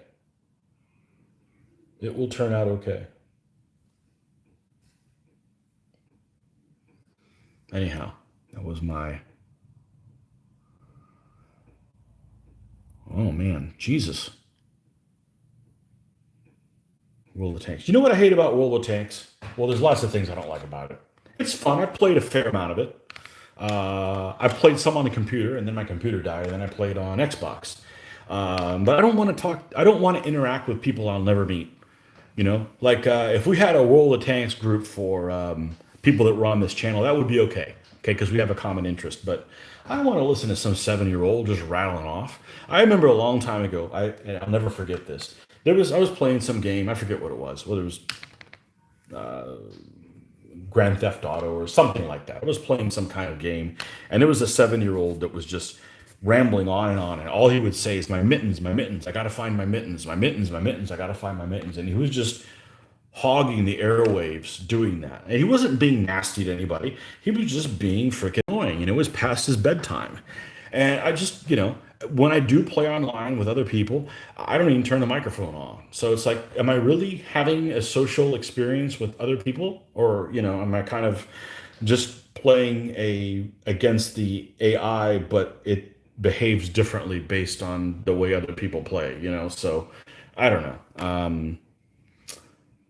I don't know, World of Tanks. And then World of Tanks got all kinds of funky stuff now. They got like pink tanks and just really weird things like, okay.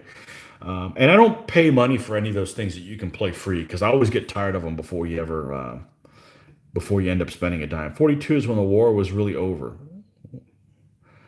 Um, Good night. It's okay. I will play American. I play Americans too, but it's not my first choice.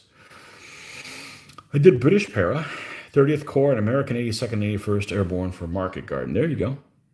Years ago, I was told you cannot die until you run out of lead, so unpainted figures is life insurance. Yeah. Well, we all have plenty for that then.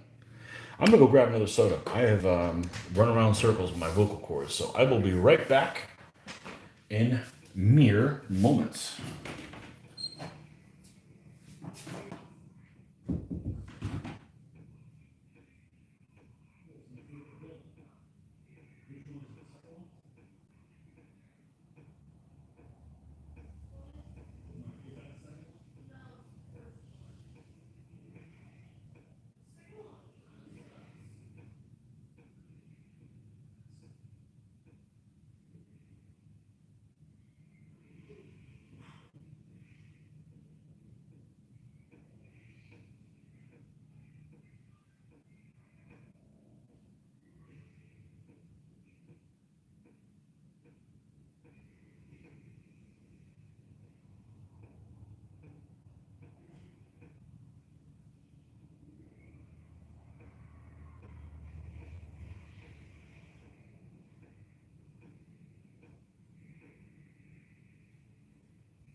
Okay, so speaking of Americans,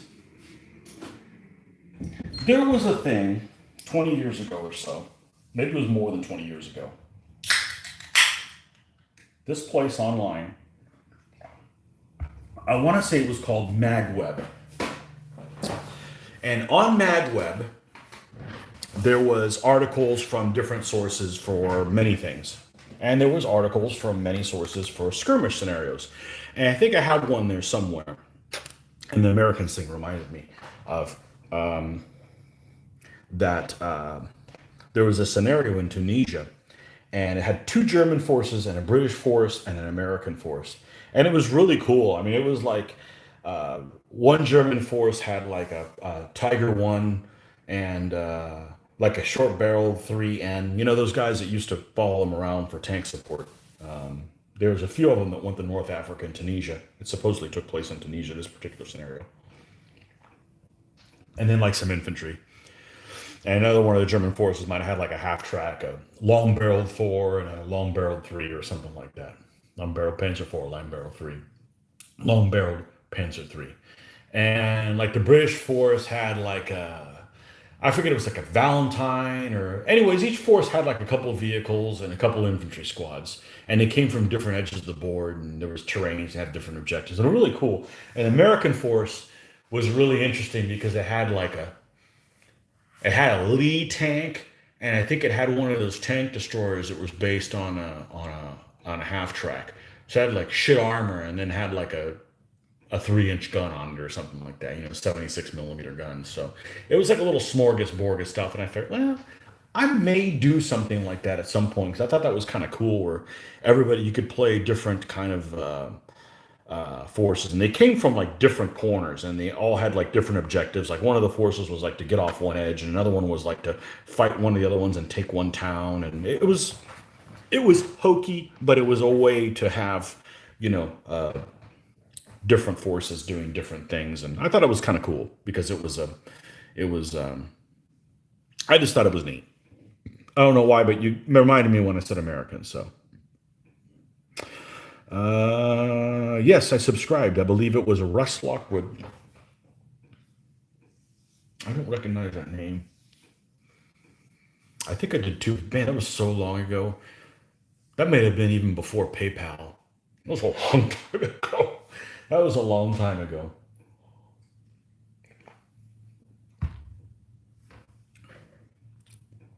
So whatever happened to that? So I'm new to Ancients. I've been playing for 20 years, but I'm new to Ancients or Medieval. Okay, and there was a game before I got into DBA in the early 2000s called, I'm going to say it's called Saga. Okay, and it was, I believe the author's name is Terry Gore, and it seemed like back in the days of the miniatures page, remember that thing? I guess people still go there. I don't go anymore. There's just way too much angst and arguing, and I don't want to argue about our hobby. You know, if you want to do World War II in 15 millimeter, I don't do World War II in 15 millimeter, but do your thing, and that's cool, and we're all different and all that kind of stuff. But I don't want to go somewhere and getting into shouting matches and I have to defend why I like something. You know, hobbies should be positive. If you see pictures of somebody's stuff painted and you don't like it, you don't have to partake it and say nice things. Just don't be nasty. Don't, you know, this could be some, I'm telling you from personal experience, this could be somebody's therapy. And you should encourage the person to find therapy because we all need some, right? Um, so, you know, don't be nasty to each other. If you don't like something, I dislike lots of things, but I don't want to talk about that stuff. And, you know, when I'm having a therapeutic session, you know, let's encourage each other.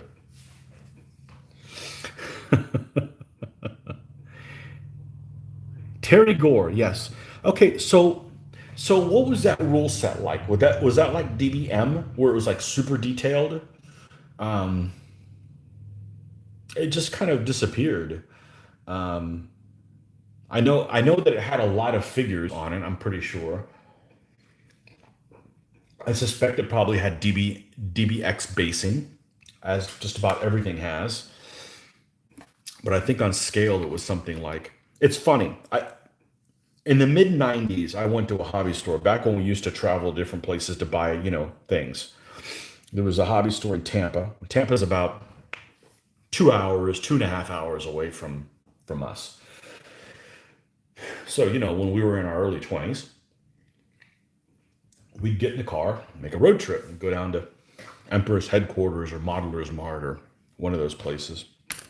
And you just get butterflies in your stomach thinking about, what you could possibly get and what are they going to have and what am I going to buy and all this stuff. Because if you were going to mail order it, you couldn't see what it looked like. And then it would take forever to freaking get to you. It's not like there's pictures on the internet that you could see. So it was an exciting thing to see what they could possibly have in this store that you might want to purchase. And on one of these trips down there, I discovered these things, the 20 millimeter combat miniatures by my favorite sculptor of all time, Dave Alsop. Favorite sculptor, easily my favorite sculptor of all time. The guy was brilliant. But I also discovered a set of rules called Armati, which was, I always wanted to play like a conquistador type force. And Armati allowed you to do like Renaissance warfare. So that's kind of when I went in. I picked up Armati around 96, 97 or something like that. And just kind of sat on it because I'm not one to read rules before playing them. I feel like I need to play them to kind of wrap my head around the basics and then have a starting point from where to start reading the rules from. That's just how I've always done it. Just like in school, I did a lot better taking notes and listening to the professor than I did just reading a book and learn on your own. It just, I don't prefer that style. But anyhow, so I picked up these set of rules and didn't do a damn thing with them till about 2003. There was a message board at the time in the Lakeland area, and this guy was going to run an Armati game. And I'm like, awesome. I'll finally get a chance to learn how to play this game. So I went to it. Like 2 people showed up to play this game. I spent all day playing. I drove a couple hours to spend all day playing this game, Armati. Now I know how to play it. I told my buddy, hey, I finally got to play the set of rules that we bought 8 years ago or however long it had been. And I really liked them. And this guy said, yeah, we're in tournaments at all the shows. Just come to a show and play in a tournament. So I showed up at the next show to play Armati, got all excited because now I knew how to play this game. I was going to get him motivated about painting 15 millimeter figures and that stuff. Because up to that point, I've just been doing, World War II stuff. So I wanted to get him to do something a little different. And nobody showed up to play Armati. I guess there had been a spat between some of the people and the author, and they gave up on playing Armati. That was the first time they did not play Armati at that convention. And they just so happened to be a DBA event at the same one. And I'm like, oh, this is even less figures to paint. And, the rest is history. So I actually showed up when I started playing DBA, I actually showed up to play a different rule set. So true story.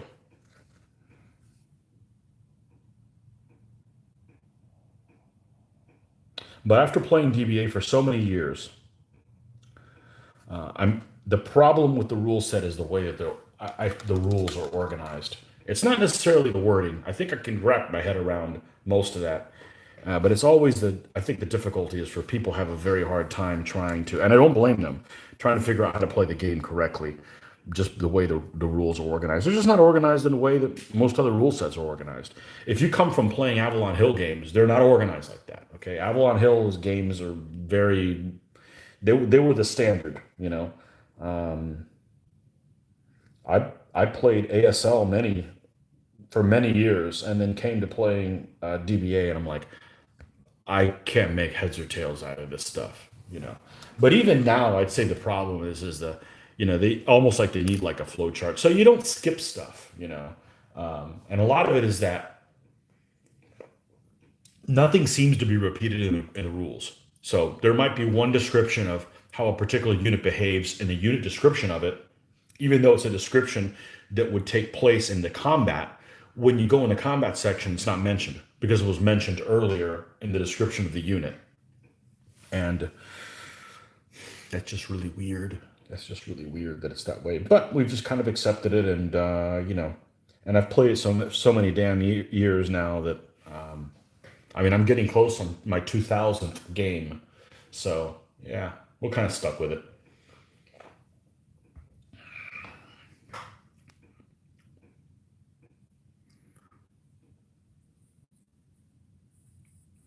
I had Saga right from him, but it has been a long time. I believe it was 1/20th scale. Wow, that's zoomed in. Yes, there was feuding even between WRG 7th edition and Armati. 7th edition was too detailed. 7th edition is similar, no cross referencing. Yeah, I never played any of that stuff. I never played any ancients or medieval. A lot of what you play ends up being what people in your area play. So if nobody plays ancients and medieval, unless you happen to be the alpha dog pioneer dude, you're not going to be playing any. So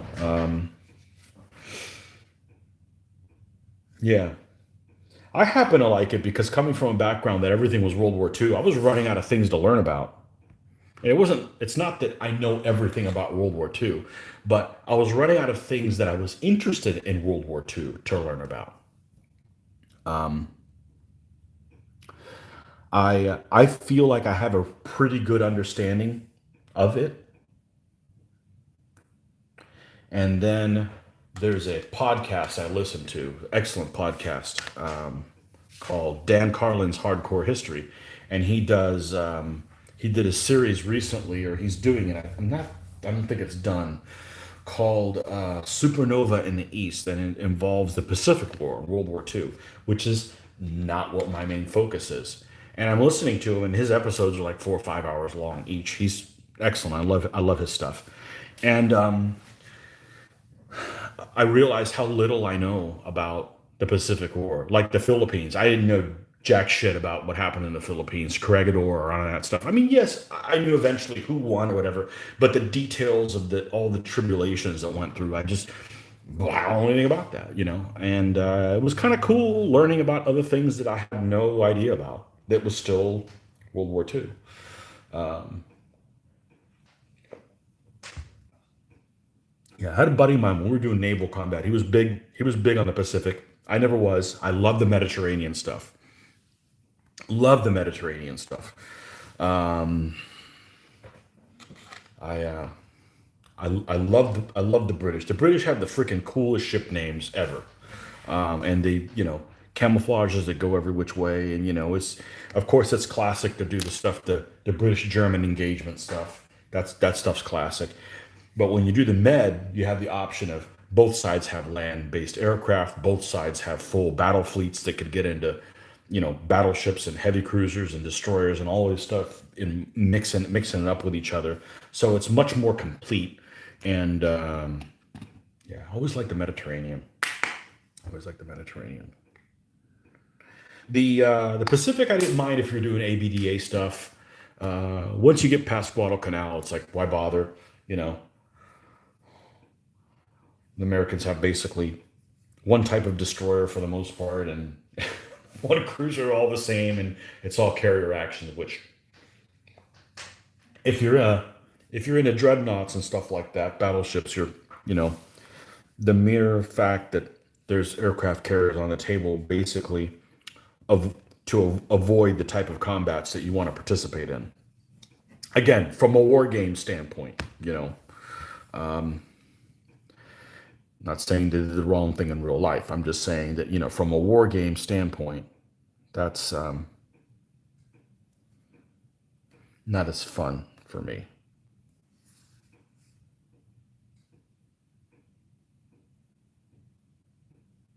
Plus, I tend to not enjoy things that are kind of one sided. So once you get past 42, I don't really do any. I never did any naval stuff. Some stuff in 43 against the Norwegian convoys with the German Commonwealth stuff, but I've played so much naval. Well, not by DBA standards, but I've played so much naval that if I never play it again, I'm okay. You know, um, I've played a lot of it.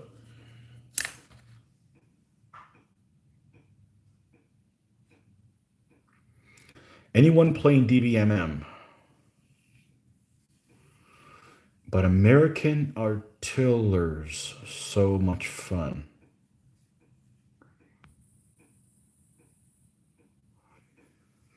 Okay.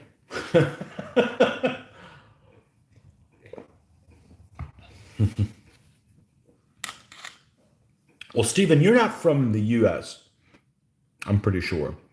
So it's probably the same thing. I love playing the Commonwealth. I'm not from the Commonwealth, you know. And it's not the downplay, that I just think of it as a little bit of a role playing. I like to play something that I'm not. So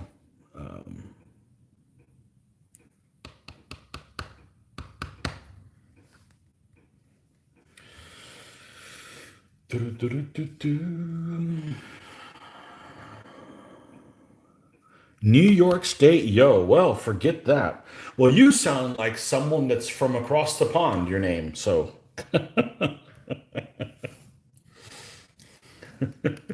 you live in New York State, so you really are a foreigner. No, I thought you were somewhere in the Commonwealth. No, that's cool. I'll play anybody, but I just like if I'm gonna have a preference, you guys will see some Shermans. Maybe unless I peter out and go back to doing my DBA stuff, I will tomorrow morning. We'll be doing DBA in the morning. We'll be doing 15s in the morning. I'm just kind of screwing around right now, having a ball, painting stuff I haven't done in 20 years. Loving it.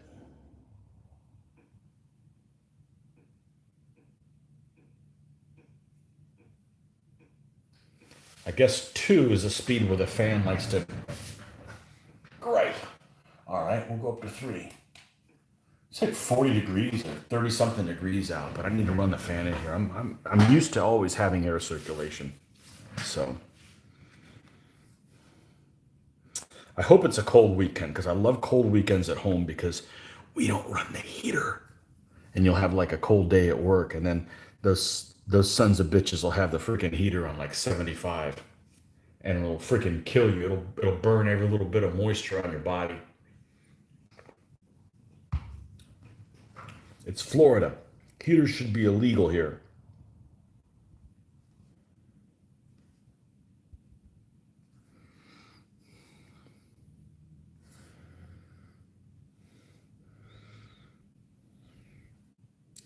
So yeah, I just with this current climate that seems to be more and more prevalent each day. I'm going to do what's fun because I don't know when the hell we're going to have another convention.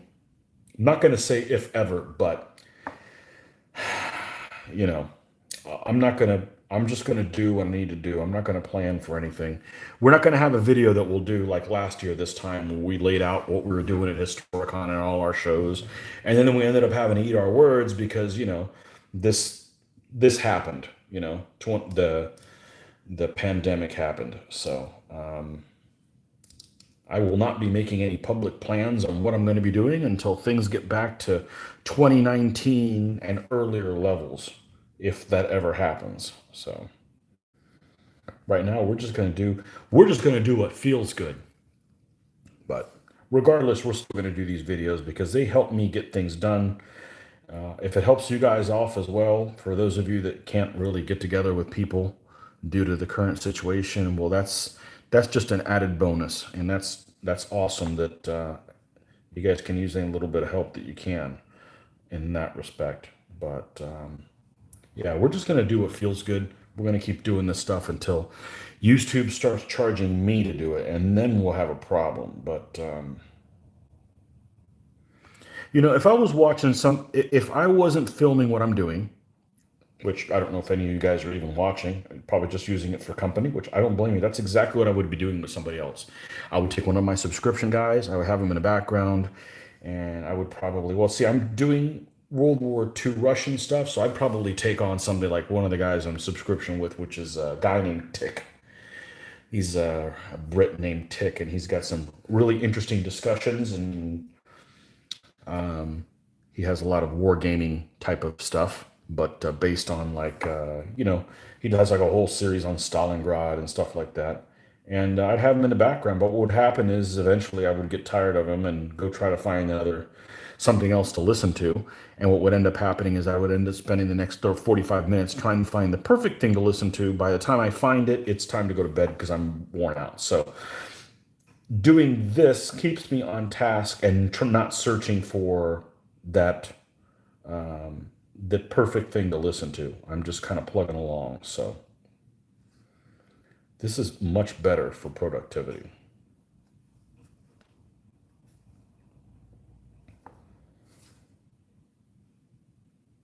But there's a couple of guys that I enjoy doing seeing them do their unboxings for board games.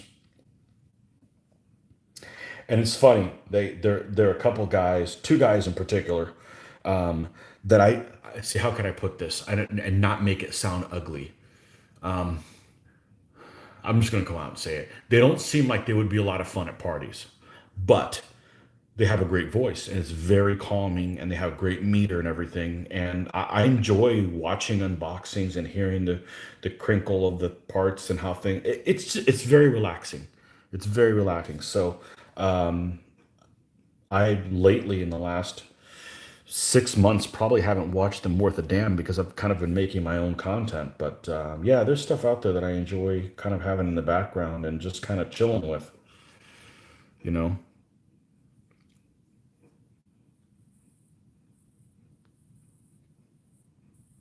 Curry is Scottish, but I am New York. I am New York. Cold Wars 2021 is canceled. Any guess on Historicon? Yeah, I don't think it's going to happen. I don't think it's going to happen. There's, if I can be frank, there's going to be a problem where all of these gaming associations, HMGS. I'm not in the know. This is just for me as an outsider. There's all these HMGS things that are going to be afraid of something happening and them being sued. We live in a society where people aren't going to want to take risks, and I get it. If something goes wrong, they're going to get sued, so they're going to get advised to not run the convention. And the situation has to change where the people running the shows are not going to be in fear of getting sued for something that's going to happen out of their control. It's just too big a risk. I mean, if something were to happen and something happened to someone, and it come back to like, well, this wouldn't have happened if you guys hadn't run the show. We're suing you and putting out your business. They're not going to take the risk of doing that with an organization that's run by volunteers. So that's just my take on it. So I don't think there's going to be any conventions for a long time, a long time. And if they keep finding new strands of this and it keeps going like this ever, because it's not like HMGS has like a bunch of lawyers they can just call in and create all these other things so they can protect themselves. So that's just my thought on it. I'm not going to get upset about it. I got to go on lots of conventions. Same thing on cruises. We used to cruise every year. I don't know if we'll ever go on another cruise. Not because I'm scared, just because they're not going to have them, or they're going to be so restrictive that I'm not going to want to go to them, So anyhow, things are changing. I don't see them coming back to things how they were for a very long time. I don't want to be negative. I just want to be realistic. Like I said, the last thing I want, especially with the job I have, is have the rug pulled out for me anymore. So I'm not making these huge plans of doing A, B, C, and D, and then find out at the last minute that, oh yeah, it's just more of the same. We can't do that either. It's getting kind of old. So, but I'm going to say I'm very fortunate. We live in a place where we're not very restrictive of what we're doing. Not that we're doing crazy things. I mean, I go to work and I go to my one game night a week and occasionally go to the grocery store, and that's pretty much all we do. And but we have a good group of guys that we can play weekly with, and that's a lot better than a lot of people are dealing with right now. So That keeps me going right now. But, um, but that's just my take on it. I don't think that I don't think there's going to be any shows for a long time. And that's the big show. The ones in Florida, I would say, would be even worse. Now, I'm not in the know. I'm just, from what I'm saying is the way our shows in Florida, they require um, to get the space affordable. They require a certain number of room nights at the hotel, and you're not going to be able to cover that number of room nights unless people come back in the numbers that they did before, and that's not going to happen for a while. Even if they're allowed to do it, I mean, I just don't see it. That's going to happen for a long time. So I don't think we'll have another show in Florida for a very long time, which is a kind of a shame, but you know, could be a lot worse. But I'm getting a hell of a lot more painted done than when I had to do stuff for a show. So um,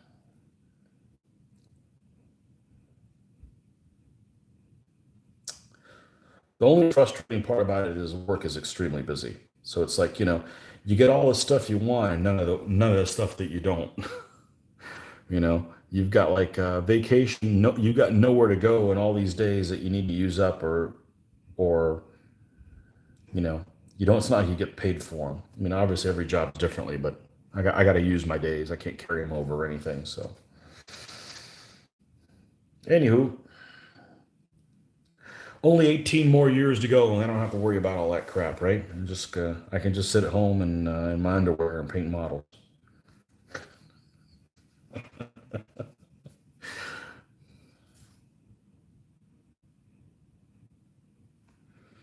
Anyways, that's Tony's fact on life on the pandemic. Tony's pandemic opinion.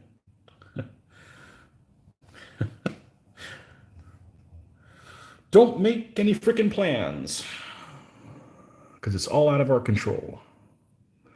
Your battle videos are awesome. Thank you. Um, I'm not going to say this because it makes it sound like that we just discovered this, but for a long time, um, we have found that we would rather film the game than not. It's a lot more fun. Zany stuff happens that people wouldn't even believe if you told them. It's just, there's no reason not to film them. There's all kinds of, now some people won't watch them, that's fine. But we would rather film them than not film. We would rather play and film than not play. So, anytime that we're going to be playing something, if it's not suited because of too many people there to do an actual video, because I only have one camera, you know, then we'll just run it live, but we'll film every session that we do. I know some of you guys are hurting and need some entertainment, and we enjoy doing it.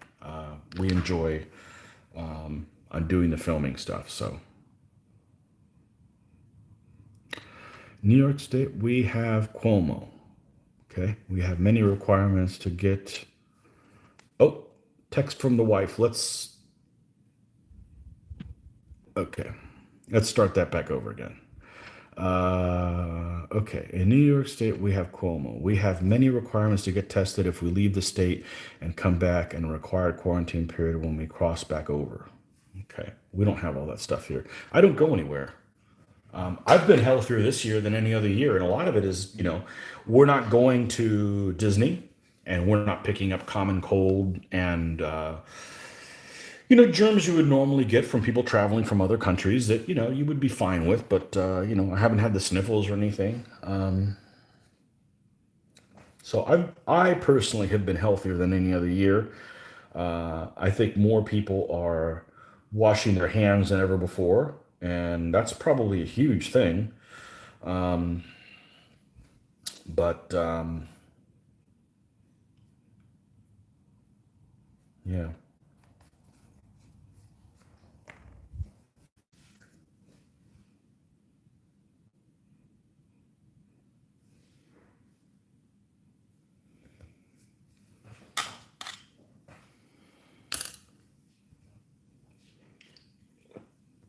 I just don't think it's going to change anytime soon. So I've just kind of accepted that, and when it changes, I'll be like, oh, cool. we're human again. I just don't like that this thing is just, this has been the opposite of 9/11.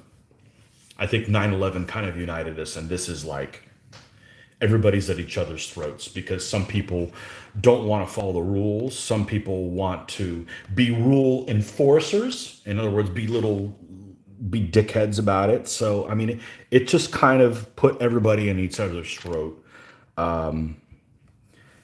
And it's just kind of sad. So,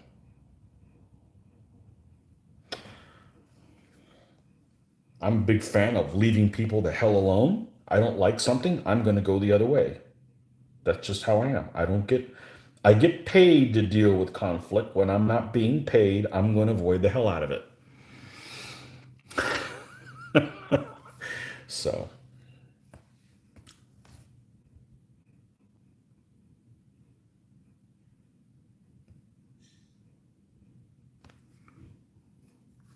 okay, let's get a little bit more on this.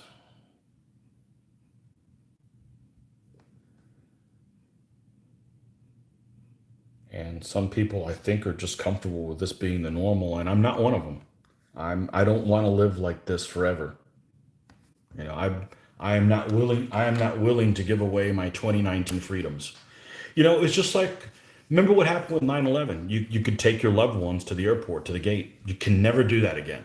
You could kill every single terrorist in the universe, and we will never have that right back.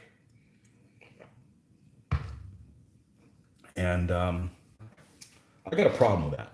I'm not going to willingly give away my.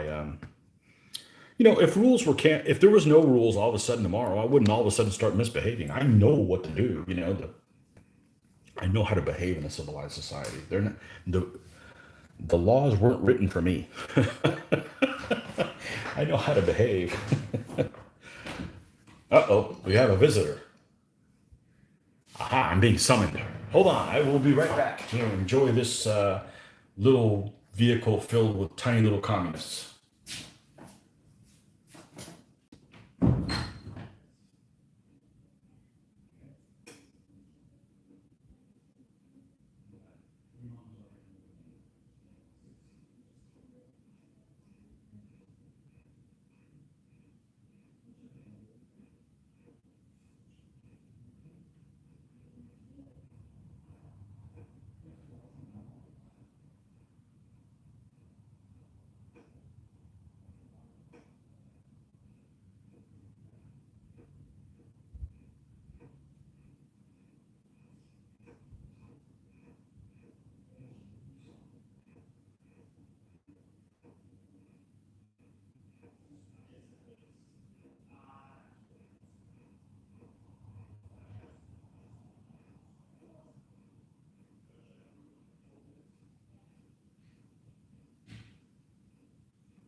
Okay.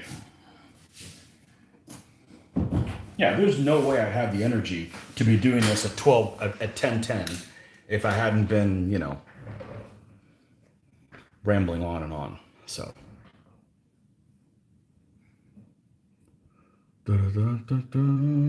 It's 10 degrees here now.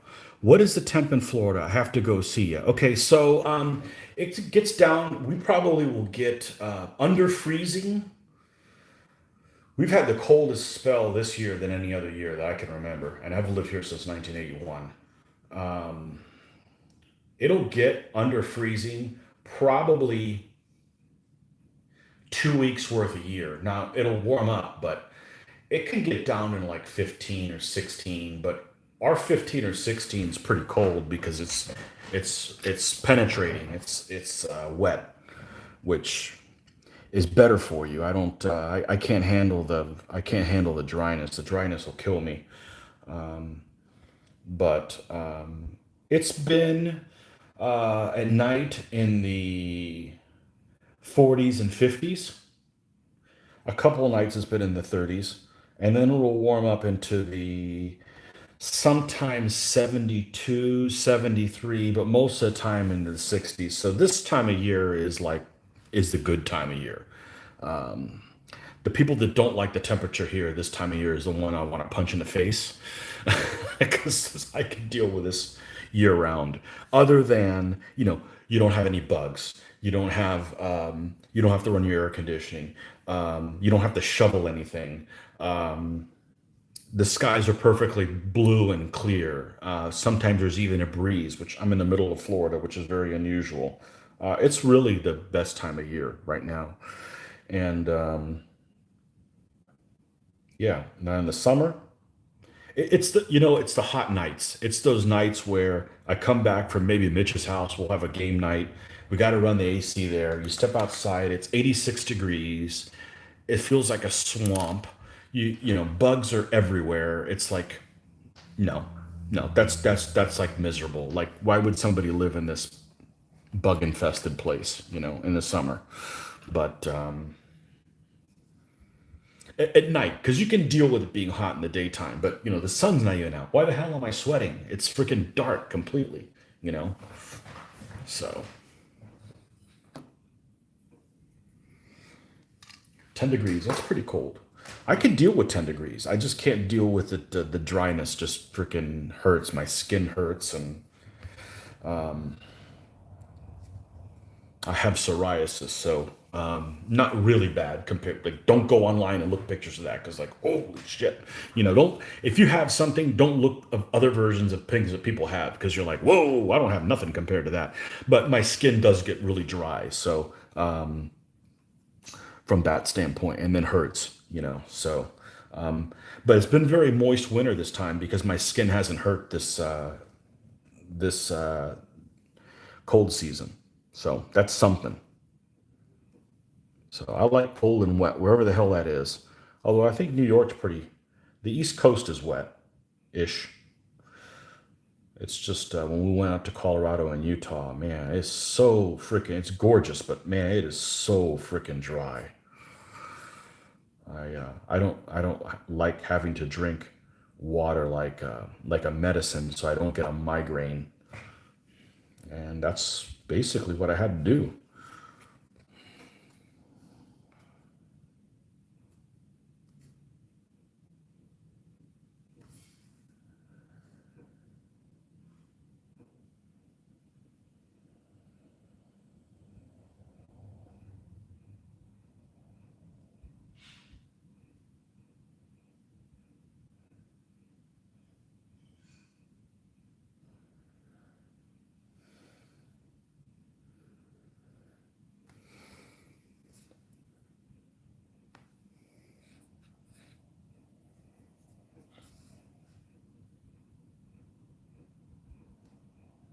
Just a little bit of color in here. All right, now let's take some of this and lighten up the back here. You got a ridge there, and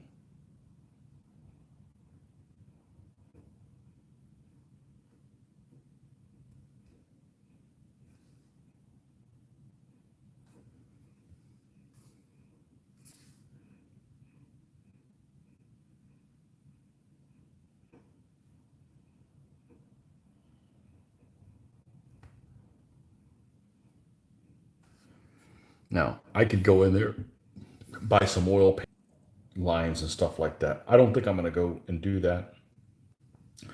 I don't think it's necessary for this to have a consistent look with, say, the rest of my figures to do that. So I think I will be skipping that level of intensity of realism.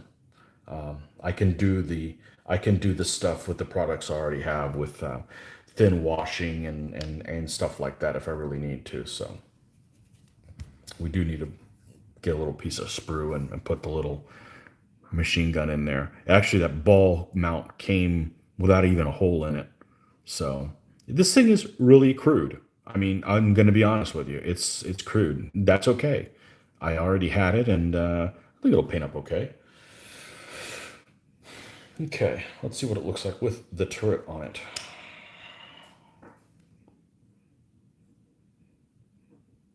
Yeah. And we got some bed rolls and things on here that we need to put on. I did not consult the official bedroll color of the Soviet Army to make sure that I have the right one.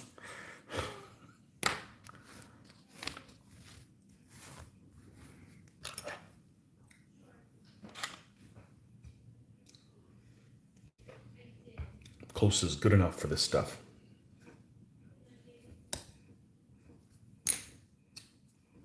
Uh-oh. Be right back.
Okay, we're back.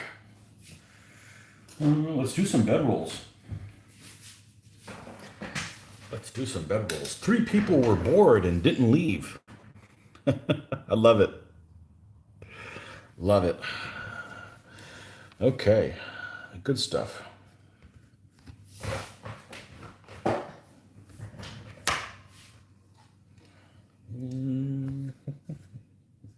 Bed rolls, bed rolls, bed rolls.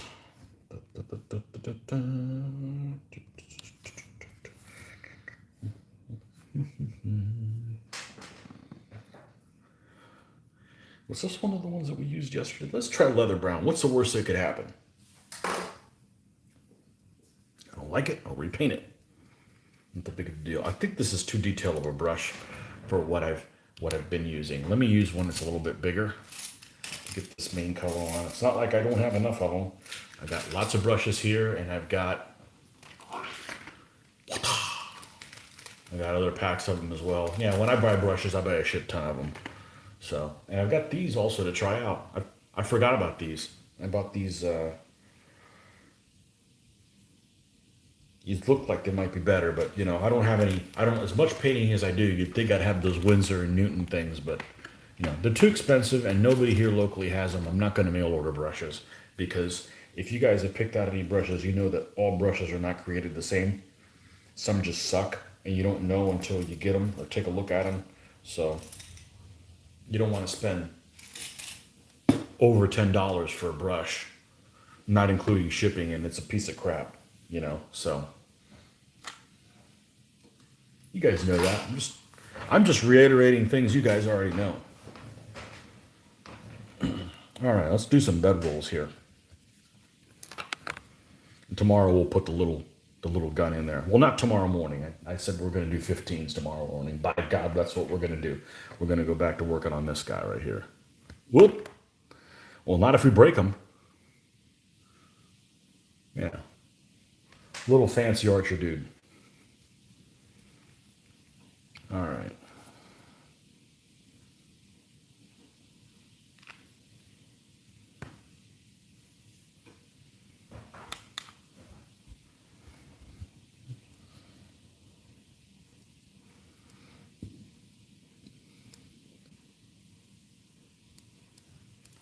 All right, let's go ahead and paint these bed rolls here.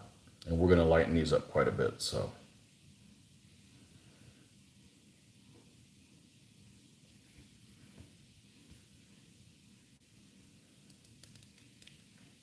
Take that off. Just be able to get to it a little easier.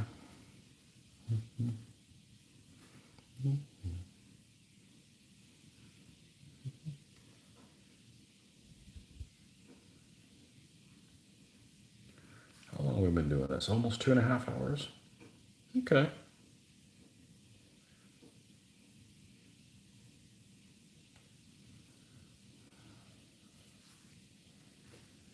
We're going to do the morning sessions.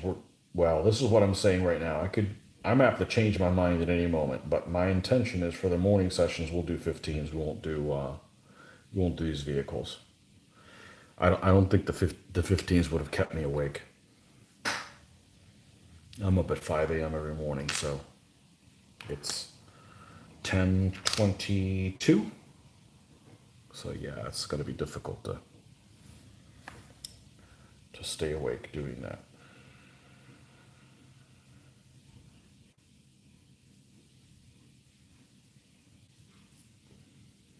So yeah, the vendor, these are BP cast figures.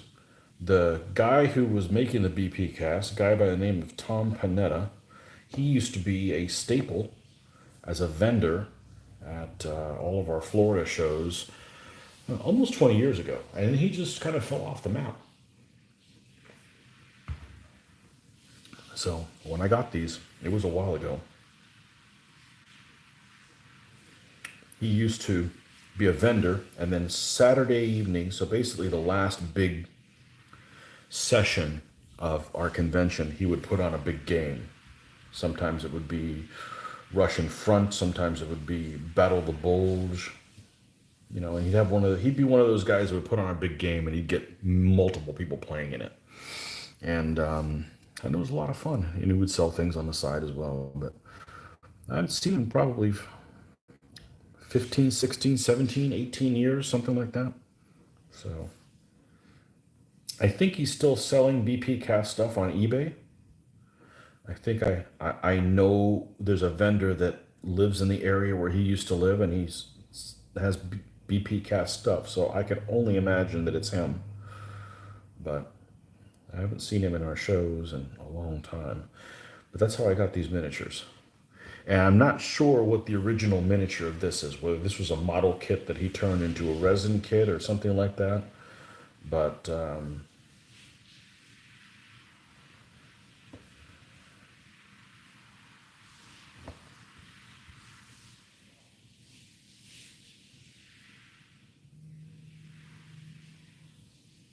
I know the last couple shows there's a couple guys there that are selling.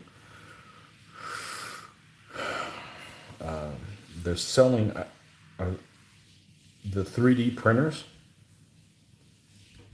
I'm actually not sure if they're even selling at 3D printers. They have a bunch of stuff they've 3D printed and put there, and they've kind of give people pointers to maybe do their own 3D printing. I have negative interest in ever getting a 3D printer. I just think that's going to bring me frustration.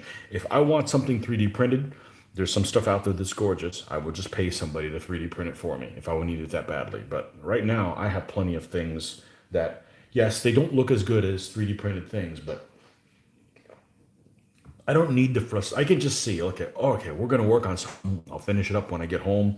You get home and only half of it printed or printed wrong, and you have to start over again. And I'm like, I don't need that crap in my life. That's that doesn't do well with my personality. So I would just assume buy it from somebody else. So Studio WGS coming to you live from all the way across the world. Almost halfway across the world. I think halfway across the world is Afghanistan for us. So you're close over there in Malaysia. How are you doing? I need to follow up on some of the video showcases you've done. I've fallen behind. I got some time I got to spend alone in the car while I wait for my daughter to do her synchronized swimming practice tomorrow. So maybe I'll catch up on that. I know you put quite a few videos out there for that with your rotating display thing.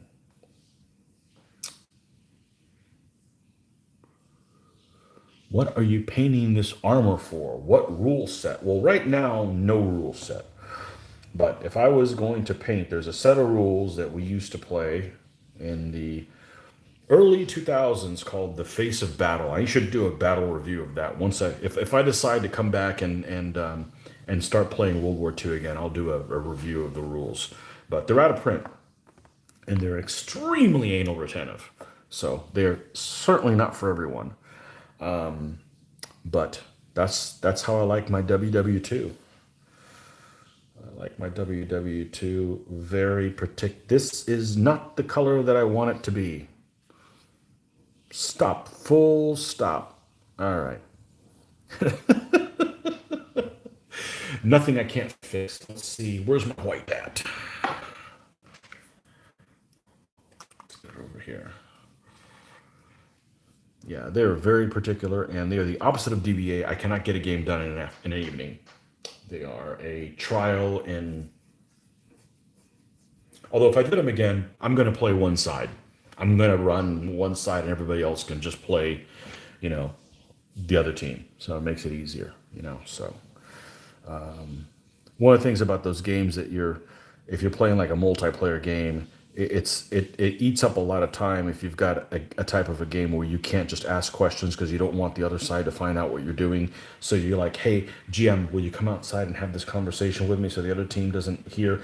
Those kind of stuff things, you know, like almost like diplomacy negotiations, just make games take forever.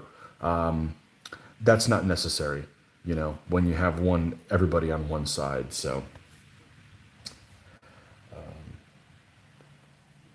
that's how I would do it. If I got to do it, that's how I would do it.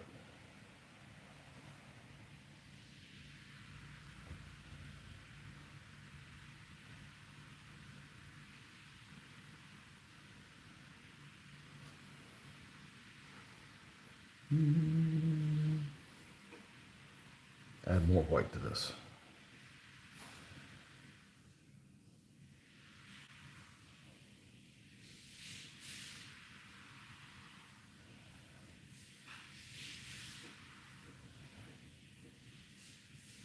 So tomorrow, we've got Microsolemn Microset coming in the mail. I had all that stuff, and then I didn't use it for 20 years, and then it dried out.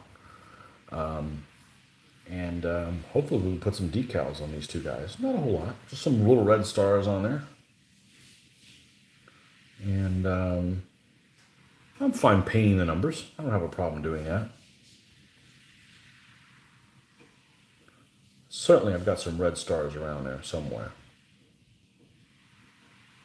I don't think I'm going to brush paint the red star because they're just not going to look even enough. I'm going to spend too much time doing it. There's no point in painting some red stars that could take me like 2 hours to do. Like, let a decal do that, you know? You got to pick what you spend your time on, so.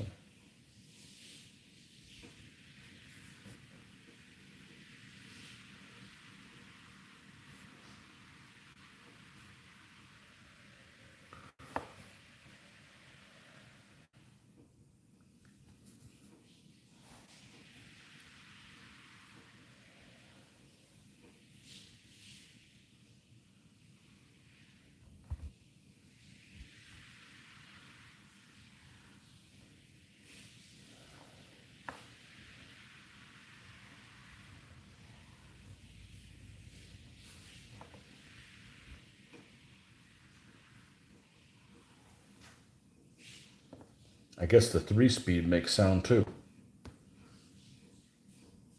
I don't have good hearing, so if I hear it, you know it's kind of loud.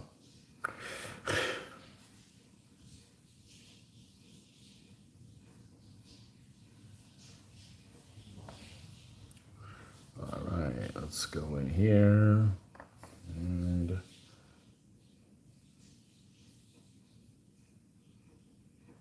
make the straps on here.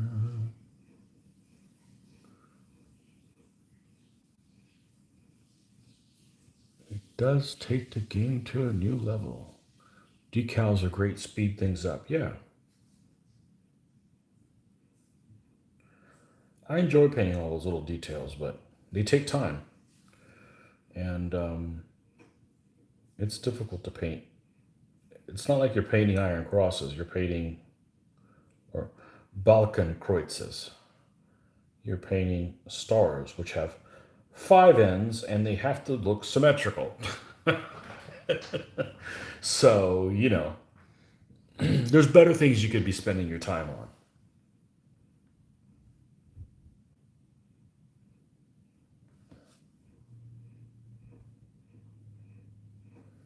There's much better things you could be spending your time on. Okay, we're going to leave that. We may end up changing the color of some of those packs. I don't know. I didn't want to go out and pull a bunch of colors right now. I'm just kind of on a roll. So we're going to do a little bit of pin washing on here. Not pin washing, but with a Nuln oil. And then we're going to call it a night because it's 10:30. So, and I'm still going to be up at 5 a.m. So I don't care what time I go to bed. I'm still waking up at 5. So I do need to get some sleep. So I've been told. All right, let's put this somewhere here that hopefully we do not spill it. And let's do this line there. And let's do this line here, in between the 2 hatches. Make some of this stuff pop a little more. Let's go around. This is probably not even a necessary step. I just kind of like doing it.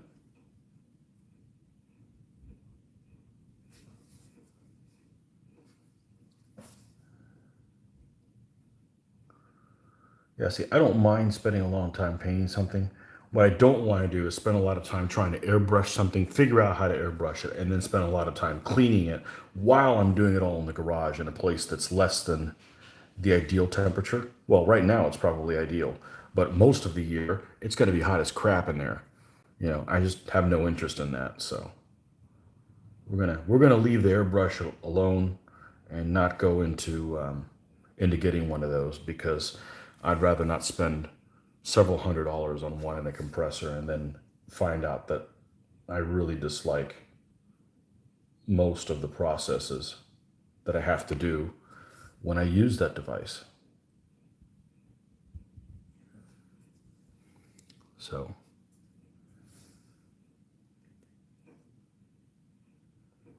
I like the brush painting. It's relaxing. It's therapeutic.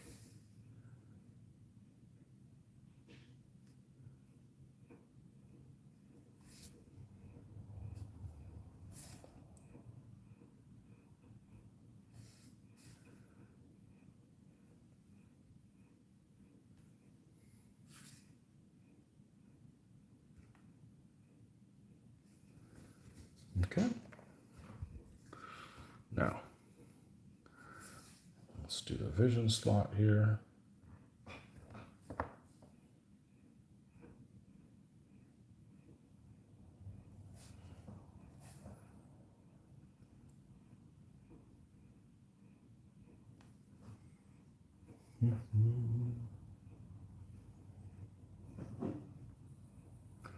So these figures are from your storeroom. They are.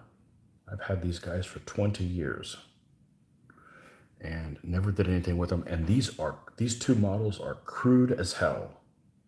They're extremely crude, especially by today's standards.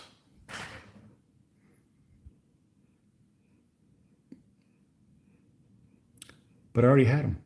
And I wanted to kind of paint some World War II stuff without an airbrush and see vehicle-wise and see how it turned out. I think this one's pretty much done. I don't think I'm going to lighten it up anymore. I will when we do the dry brushing for some of the weathering. But this one's pretty much ready to go. We're going to give this thing a gloss coat at some point tomorrow. And so we can put the decals on, and then we'll seal it all up. And then we'll dry brush on top of that for the weathering. Not going to be a ton of weathering. I still want them to look like wargaming miniatures, not necessarily something that belongs in a diorama at IPMS show. So, but that's me. That's my preferred look for them. Other people I know like to go ultra realistic. I do not. I like them to look a little cartoonish.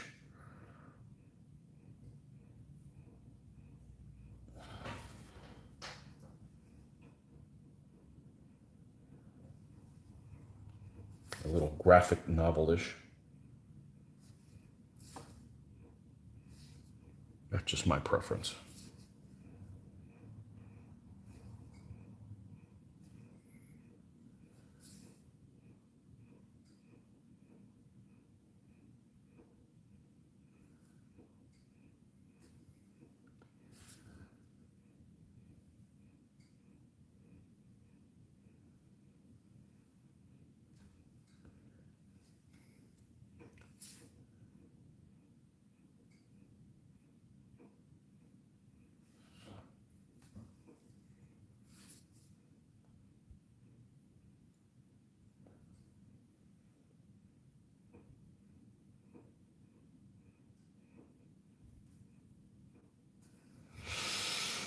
Yeah, I'm still kind of floored. This thing has a 4-man crew, and the BT-7 has a 3-man crew. But there's more space in here than on the BT-7. BT-7's cramped.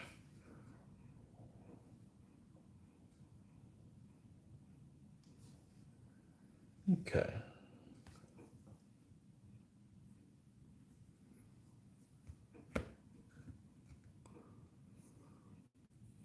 Nothing better than sorting the backlog. Yeah, I don't want to. As soon as I started painting some of this stuff, somebody made a comment. Hey, I make 3D stuff. Let me know if you want any. I'm like, the whole point of me doing this was to get rid of extra stuff I have, not buy more. But I think what I found is we're going to be doing these things at night. When I feel like painting, I just don't feel like painting 15s. We'll do these guys. So let's see if we can.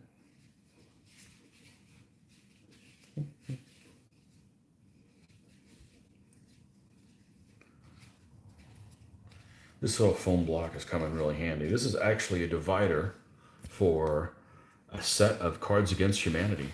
And this is the divider for the stuff on there. So I guess it would be appropriate to have a either Soviets or Germans in something that's Cards Against Humanity. That kind of appropriate. Okay, let's take a look at these two guys. You'll have to avoid the extra shine that they're going to have, because there's always a little bit of shine that they have for whatever reason. That's just how some of the paint is. And no decals. And there you have it. Now, of course, there's no weathering on them at all. We just have the gray rubber tires on here. And we are going to put them on little bases. Not huge. They're not going to be hanging over. And to kind of give you an idea of what, like, they're just little pieces of plastic. They're actually shims from work. And we're going to put them so that they're sitting on these little bases. Not necessarily in this color. They're going to have more goop on them than this, so that they're into the stand more than just sitting on top and, and looking pretty. But, we're not going to do that until, we get to doing the decals and stuff like that. But tomorrow morning, we're not going to mess with these guys. We might show them off and say, hey, you guys that didn't watch me last night, you missed out on these little green vehicles. I did, but now we're back to doing 15s. We're going to try to do 15s in the morning. If I do any evening painting, we'll do something different, because I've tried doing my 15s at night, and I just wanted to do something different. So here they are. And you see, this is the lights. They're cartoonish. That's what I like, It's okay. You don't like them that way, don't do them that way, So I don't want to go ultra realistic. I like these that'll go with the look of the figures a little more. So, I got Soviets somewhere. I just don't have them handy here. I got some Brits that are laying around here. But anyhow, this is them, and yeah, these were fun. We'll paint some decals on them and put some numbers on them and stuff like that. Tomorrow at some point, hopefully, I got to dig around. Hopefully, I've got some red stars or whatever. Yeah, I got to take pictures of these guys when they're done in natural light, because right now I love this light here. This light is spectacular. There's nothing better that I've seen to paint with, but it doesn't take the best pictures. It's almost like when I take a picture, I have to fight against all this light. I'm never going to be a good photographer, and that's okay. That's not where my focus is. I'll take a picture of something that I like, and I'll take like 4 or 5 pictures, and that's it. I'm not going to take 16 pictures to get it right.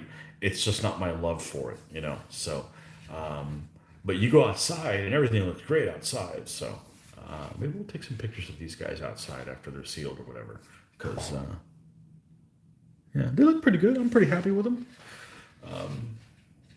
And look, I painted this guy in one evening and this one in another one. So even though I spend 4 hours on one of these figures, one of these vehicles took about 2 each. So what stuff should I really be painting? And we haven't done any washing, so I could see stuff like this little guy here. I could see having some rust marks and stuff on it, mildly. I don't want to get into buy that paste and mud them all up, and I don't want to spend 20 hours on each one of these. I'm not going to, they're not going to match the figures, the look of the figures. I think that this, maybe a little bit of rust on them. I'm not even sure I would do chipping. Just to give them some look, and yeah, I'm pretty happy with them. For pretty rudimentary type of rough. I mean, look, they're rough, but they look good at a distance.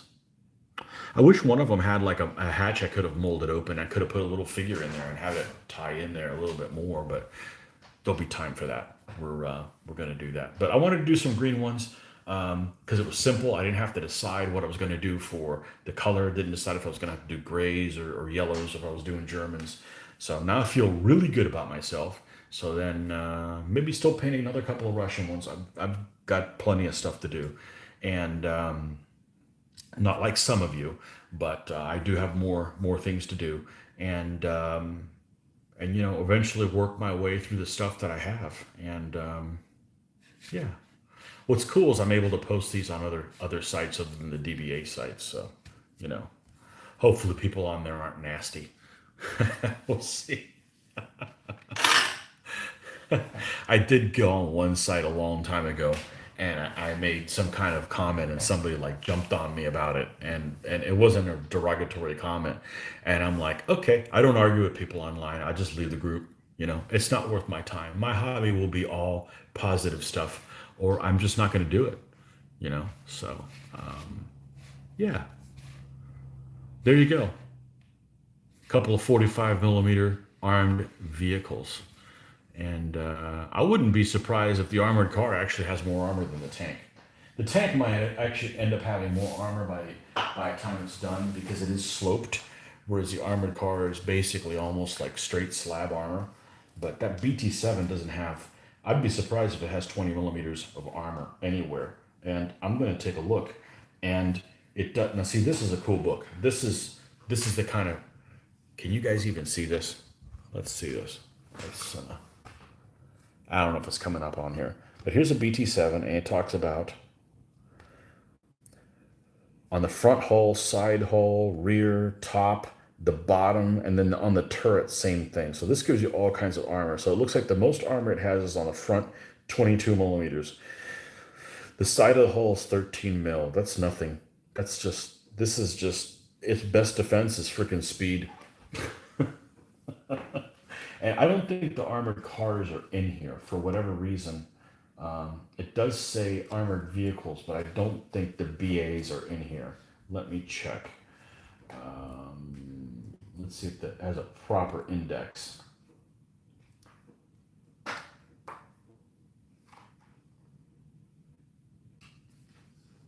Let's see if this thing has a proper index.